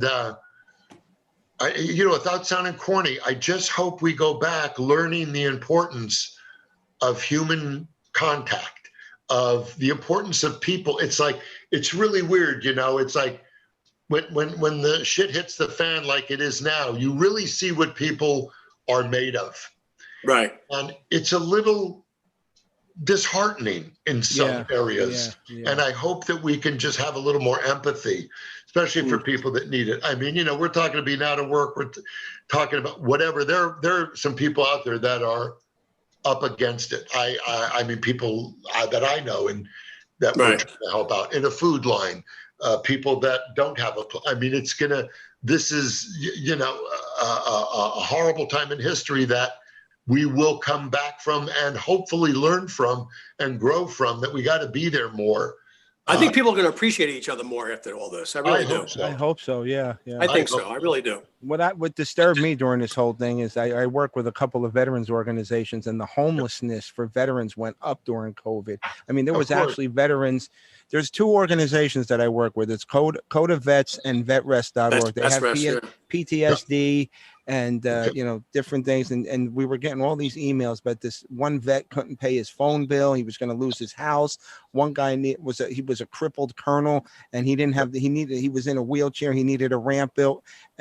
When it comes to kids, cancer, and the military, I'm in. Yeah. Well, let me know if I can ever help, because I'd like to help too. And, I have my children's foundation. We're going on 13 years. It's called Maximum Hope. We help out. Nice. It's called Maximum Hope. We help out families that have children with life-limiting illnesses. We're the only foundation that helps them with daily necessities, like groceries, car payments, rent, things like that. Because, when, God forbid, you have a child that has a life-limiting illness, it's just those daily necessities that become almost obsolete. It's like just Yeah. groceries That and just breaks things they the don't have to heart. worry about. So, but I would love to be able, if you can let me know, or is, how I can Absolutely, I help out some will. of the I vets, will. I'd be happy to. Brad, let me ask you a question.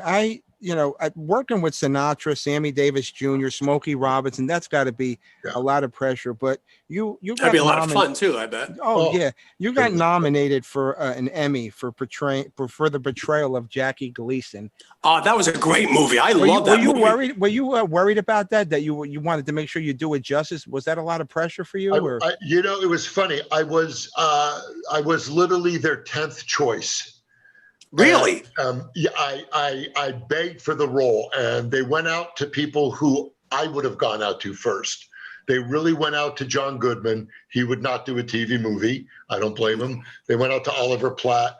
Then they ended up getting Mark Addy, who had a show on at the time on CBS, and he really had the look.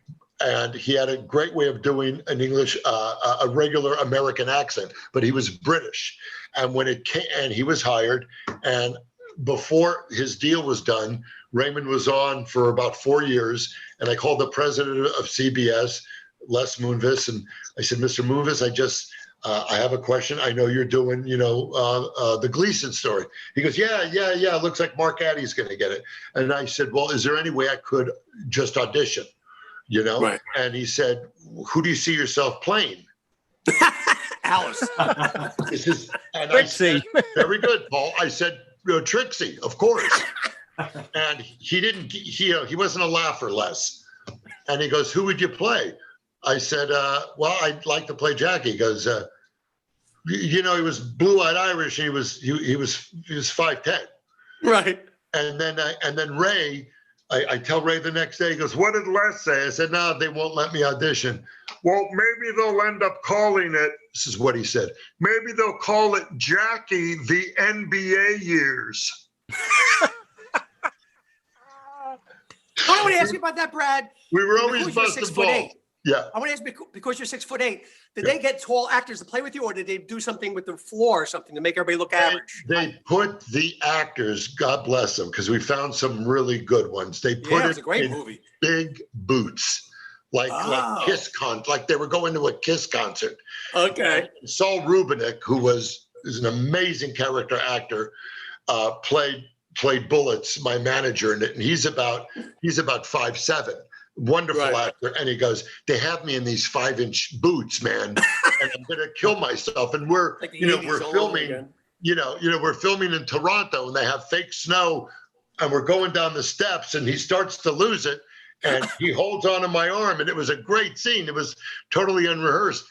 But after and Mark Addy was hired, and during the rehearsals, he couldn't drop the accent. And Les called me, he goes, you start in 24 hours. And to be honest, we don't really care about it. And I went, okay. Oh, wow. And then they got a great film director named Howie Deutsch. I brought in a writer of mine, and the original script, it was they wanted the honeymooners. They wanted about the honeymooners.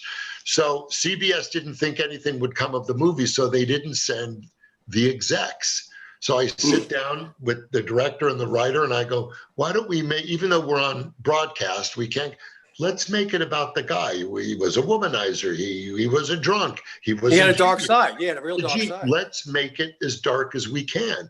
Yeah. They never looked at the dailies until the final month. And then they were like, what the fuck are you guys doing? Where's the original script?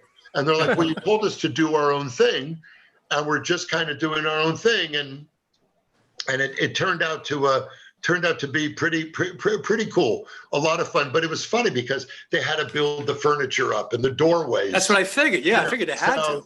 So it was a lot of fun, and I learned a lot. Jerry, you had another question? Jerry? You did a great job, though. That was a great movie. You. And that's what I liked about it. I liked that they showed the dark side of Jackie. Yeah, thank you. Yeah, great. Brad, I also saw that, you used to have a thing for being on game shows. You've been on quite a few of them. That was my bread and butter back in the day. Sure, I was starting as a stand-up, and I would get on a game show, and that would help me sell tickets on the road. Wow. And I was on, some horrible ones, some fun ones. I was on, Match Game when I was a kid with a lot of the oldies, and Charles Nelson Riley. Charles was on it. Why are you sure you're Jewish? Because you're very large. So Charles was on it, and I was on Win, Lose, or Draw, and I was on Family Feud, I think. A lot of game shows, but it paid for me to be in town so I could audition for stuff. Right, and I didn't have to be on the road. Yeah. That's great. Yeah, that's so I have funny. 2 comedian friends who wanted to say hi to you. Jeff Martyr and Jim DeLacus. Oh my gosh! Please give them my best. I will. I was trying to call That was Jim the to see if he cats, could man. come on, but I think he's in Australia, Jim. Yeah, Jim went back to Australia for the month. I was going to Okay. surprise Please him. Give And them my best, man. Funny men. Yeah, good guy. Please. so the name of the Hey. podcast, Brad, is called No. It's funny because when Izzy sent me the emails, it said the podcast No Presidents, and I'm like, okay. Is that her And it was- email, really? Yeah, it's funny. And I was like, and then I figured that you were like the Democrats and the Republicans. I don't like neither one of them. I thought that was the angle. And then I thought about, remember Brewster's Millions? Sure. Oh, I love that movie. And when he Great was, movie. it's like Yeah. vote for none of the above. I was thought Yeah. it was going to be like one of those deals. Hysterical. Yeah. It was a great movie. That's a problem when you sleep with your assistant. When the sex is bad, they mess up the times, the titles. You got to make the Taco of Fury happy, or No, there's going to be issues. that's- It was her fault. She told you to No. call at 10 o'clock. It was her fault. No, it's absolutely fine. I'm honored to have you on, and It's my pleasure. Believe me. you're And I was iconic. sincere about if I could do something for the VAs. That wasn't the Hollywood thing. So you just let me know if there's someone that needs something. And I want to pay for. You could do me a favor. Can you? Yes. I will pay for. Jerry's a big fan. Would you send him a signed photo? I would yeah. I'll tell you what I'm gonna do. I'm gonna do something way beyond that. Front seat at the club next week. Well, you guys have that anytime sincerely. Jerry, the act's a little tangy, so it's not like but I'm gonna send you something else. I'm gonna send you something else that was signed by the cast on our last Aw. episode. No And way. I literally have 8 or 9 of them left. The way things are going, I sold a couple on eBay. And one went for $7. Very so Jerry, if it gets bad, you sell it for $7. But I'm gonna send you something. So make sure Oh I my get your gosh. address. What an honor. That's another man. one of my favorite episodes.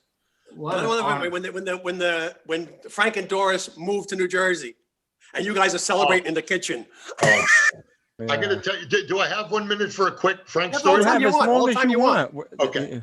It's a little off color, but it's 100% true. And whenever Ray has told the story, I've told the story because Peter Boyle was just adored by everyone. Oh, And, great guy. he was very different from his character and very very prolific, an avid reader, politically involved. Best friends with John Lennon. John Lennon was his best man at his wedding. There's 4 people: John, Yoko, the wife, and Peter was very outspoken, but candid, but nothing like Frank. Didn't bellow, didn't yell. Right. But he had, and rest his soul. I'm only telling you this because I have to. He had a flatulence problem. He had a farting problem. Now, it was to the point where, okay, so picture yourself, okay? This is season 1. And it seemed to be whoever the person was, and we didn't know. And Ray didn't know, and I didn't know. But honestly, if you're at a party and you smell someone farted, they always think it's the big guy. Okay, and the reason this is because it's like what my mom used to say. He's very large, but his colon is the size of an average man. This is what you would tell the doctors, because I had stomach issues growing up, and my mom, God bless her, she boop boop, and she would tell people, she would say, because I was like 6 feet at like 13, and I couldn't play ball. and I always had stomach issues. And my mom would say to the doctor, "Do you think his colon grew big enough?" And the doctors were like, "What do you?" Okay, so long story short, about episode 3 or 4, season 1, we're all rehearsing, and here comes the smell again, and it's been happening a couple weeks, and it's as Ray said, it gave farts a bad name. It was kind of, it was beyond, and I'm really not a fart joke guy, but I just have to tell you that. So it's going on, and it's rough. And there's a couple women on the set. There's some kids, and the kids are like, "Oh, what stinks?" And, you can't keep anything. So by episode 4, Ray and I are having lunch, in the back, and he goes, "Can I ask you something?" And I said, "I swear to God, it's not me." Okay. And he goes, "Well, it ain't fucking me." Okay. And I said, "Well, there's something going on." He goes, "Dude, look, it's not my style to call anyone out, but it's dangerous. It's at a point where it's dangerous." I go, "Is it dangerous? Is it dangerous?" He goes, "It comes in the middle of a rehearsal. The other night, we were all in the kitchen. The cameras are rolling. I get a hit with this waft of fucking shit. I'm telling." And I said, "All right, just give." He goes, "Who do you think it is?" I said, "I don't know." I said, Doris is, she's got some years on her. Doris, maybe it was something that Doris ate during Gettysburg. I don't know what. I said, there's something going on. He goes, "I think it's one of the fucking kids." Oh my God. I go, "You think?" He goes, "Yeah, because we all have kids. They do that shit. They love that shit. I think it's one of the kids." I said, "No." I said, "They're too afraid of their parents. They're not going to be doing that on the set." "I don't know who it is. Maybe it's Doris." We really don't, for some reason, we just never thought Peter. And I went, "What if it's Patty? What if it's fucking Patty?" He goes, No. Someone that looks like that don't smell like that. I said, "It goes to show you've had one woman in your life." Because 2 weeks later, we're outside the kitchen door. We're filming in front of a live audience. We're outside the kitchen door. The scene is we all run into the kitchen together, and we start an argument around the dinner table. We've all come back from an event or somewhere. So we're on our third take, and the director yells, "Cut, we have a problem with camera B. We need a couple minutes." So the holding area off the kitchen was very, very minuscule. Oh, no. And you couldn't move off your mark because you would be seen by the audience. Okay? So we're literally like, and me, Ray, and Peter, we're not small people. No, you're all tall, yeah. We're like this, and only the way Ray can tell it, the smell comes, and we are shoulder to shoulder. And we all look down, and I see Ray go, and I see Doris, her makeup starting to run. Patty's new breasts are deflating. We're like, we're going, this is a nightmare. And we're like looking down at her shoes, and Ray's trying not to laugh because it's at this point that it's and out of nowhere, Peter goes, "Sorry." And he goes, "But I got to be honest, I got 2 more coming." Oh.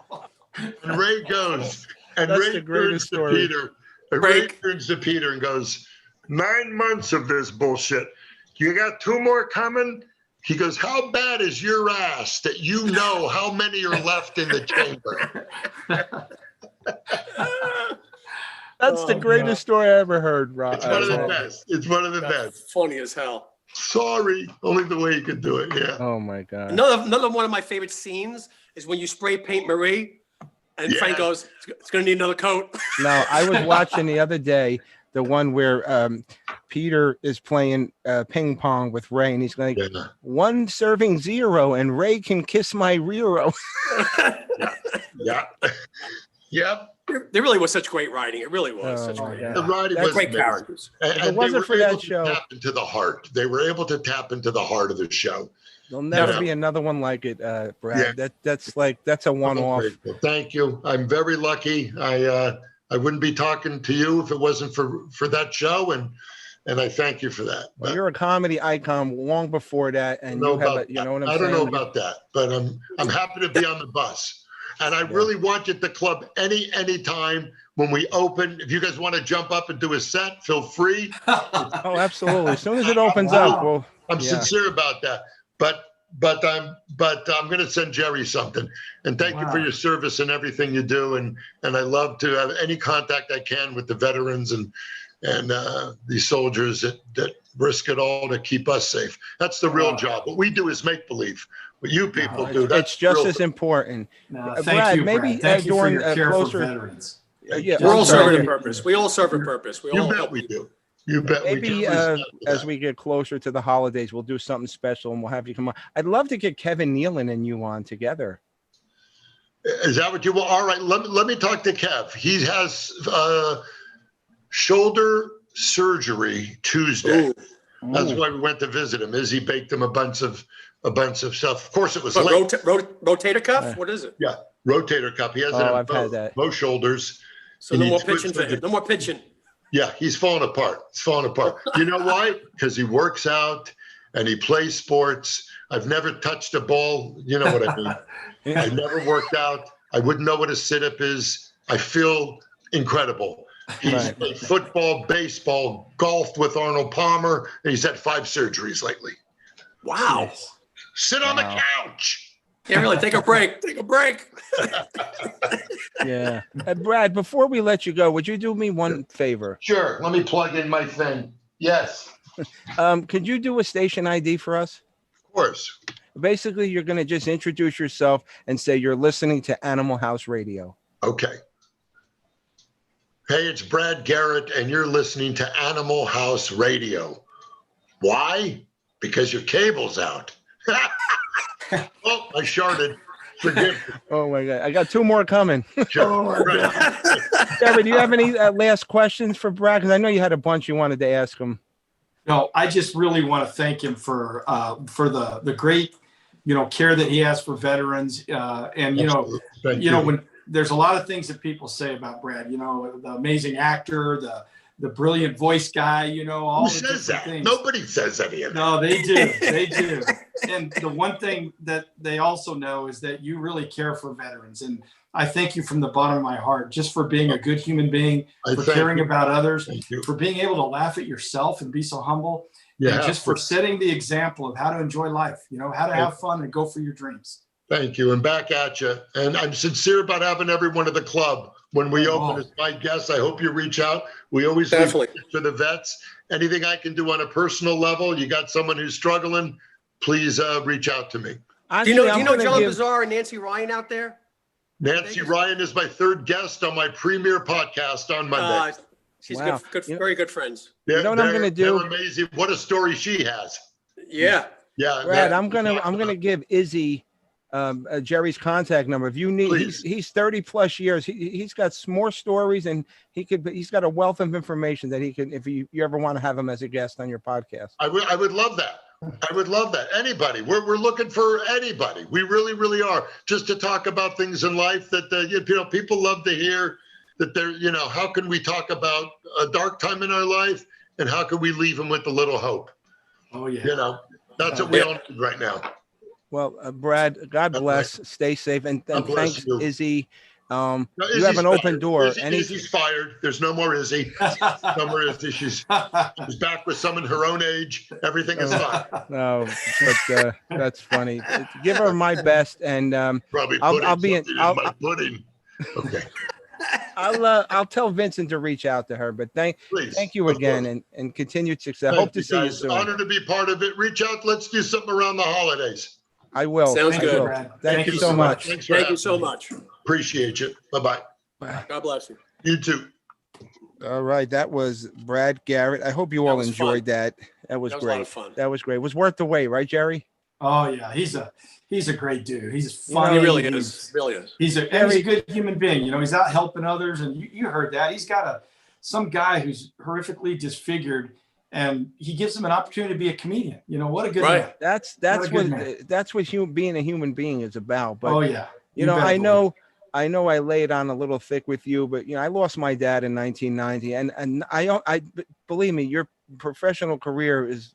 I could spend the rest of my life paying homage to that. But you personally, the way we have conversations, and you always make time for me, so that's why I try to go above and beyond. And Jerry, when he says he lost his dad, he's not dead. He lost him at the mall. Yeah, I can't find. No, you guys, I love chatting with you. It's just fun, and you put out a really good product. I mean, I don't know what your followership is like, but we're going to do everything we can to get it bigger and bigger because you're really putting out some fun. Good that's stuff all I want, Jerry. I told you my aspirations. Right. I mean, if I make some money along the way, that's fine. But I do it for the love. Yeah. I mean, it's not going to pay the mortgage, the love, but you know what? As long as I just the bank doesn't love us. No. Yeah. But it's really fun, guys. It's a blast, and you guys have a good perspective on things, and I think it's fun for people to listen to. And like you said, now Zooming, it's even better. I love that changes the whole dynamic. I think it's a much better presentation. You get to see some. I mean, it's great. Don't get me wrong. It's great to listen to somebody on the radio, but when you see them and you see how he told, I bet you he never told that story before about Peter Boyle with the farting. He has been out online, not like this. Yeah, it's hilarious. It was great, and I agree. When it changes the whole show when you can actually look these guys in the face because it's like, wow, that person's right there. And you never get. You see him on television shows and stuff. You never get this firsthand knowledge about things going on. You hear about the personal stuff in their lives. You get to see him as a real human being and not just an actor. And I think, Carlo, you have a big decision to make, when the world gets back to normal is, do you want to just do radio? Do you want to keep it on Zoom? Do you want I think we can do both. I think we actually can do both. Yeah, I want to expand as much as I can, but the problem is that the financing. That's the only thing stopping me from taking out Joe Rogan. That's my goal. I want to be the top. We're trying to get our own studio. We're trying to get our own studio. Yeah, that's what I'm saying. Do it. Yeah. Maybe we might have to relocate to Vegas. Hey, I would love to. It's all right with me. I go now. That's my favorite town. I love it. No winters, man. I love it. I hate. What was really cool is he invited us to the club. I don't know how serious he is, but I live here. When that thing opens, I will go down. No, he's serious. He's serious. Oh, he's a man of his word, and like I said, I was planning on coming out there, but maybe we'll all go, and maybe Paul, if you have some, because he does like 10 gigs a day when he's in his stride, Paul. He gets busy, but I would love to go out there as a show and just definitely. I have a lot of friends out there. My cousin lives there. I love Vegas. I used to go to Vegas every year, 3 times a year. I've been out there in 8 years. You got Brad's going to be out there. You got Rich Little, Jeff Speakman, Meyer Lansky Jr. We have all kinds of friends out there that we can connect and have like a ball with. Yeah. So that'd be fun. We should hang out. We should get a group and go watch Brad live, man. He'd tear us up too.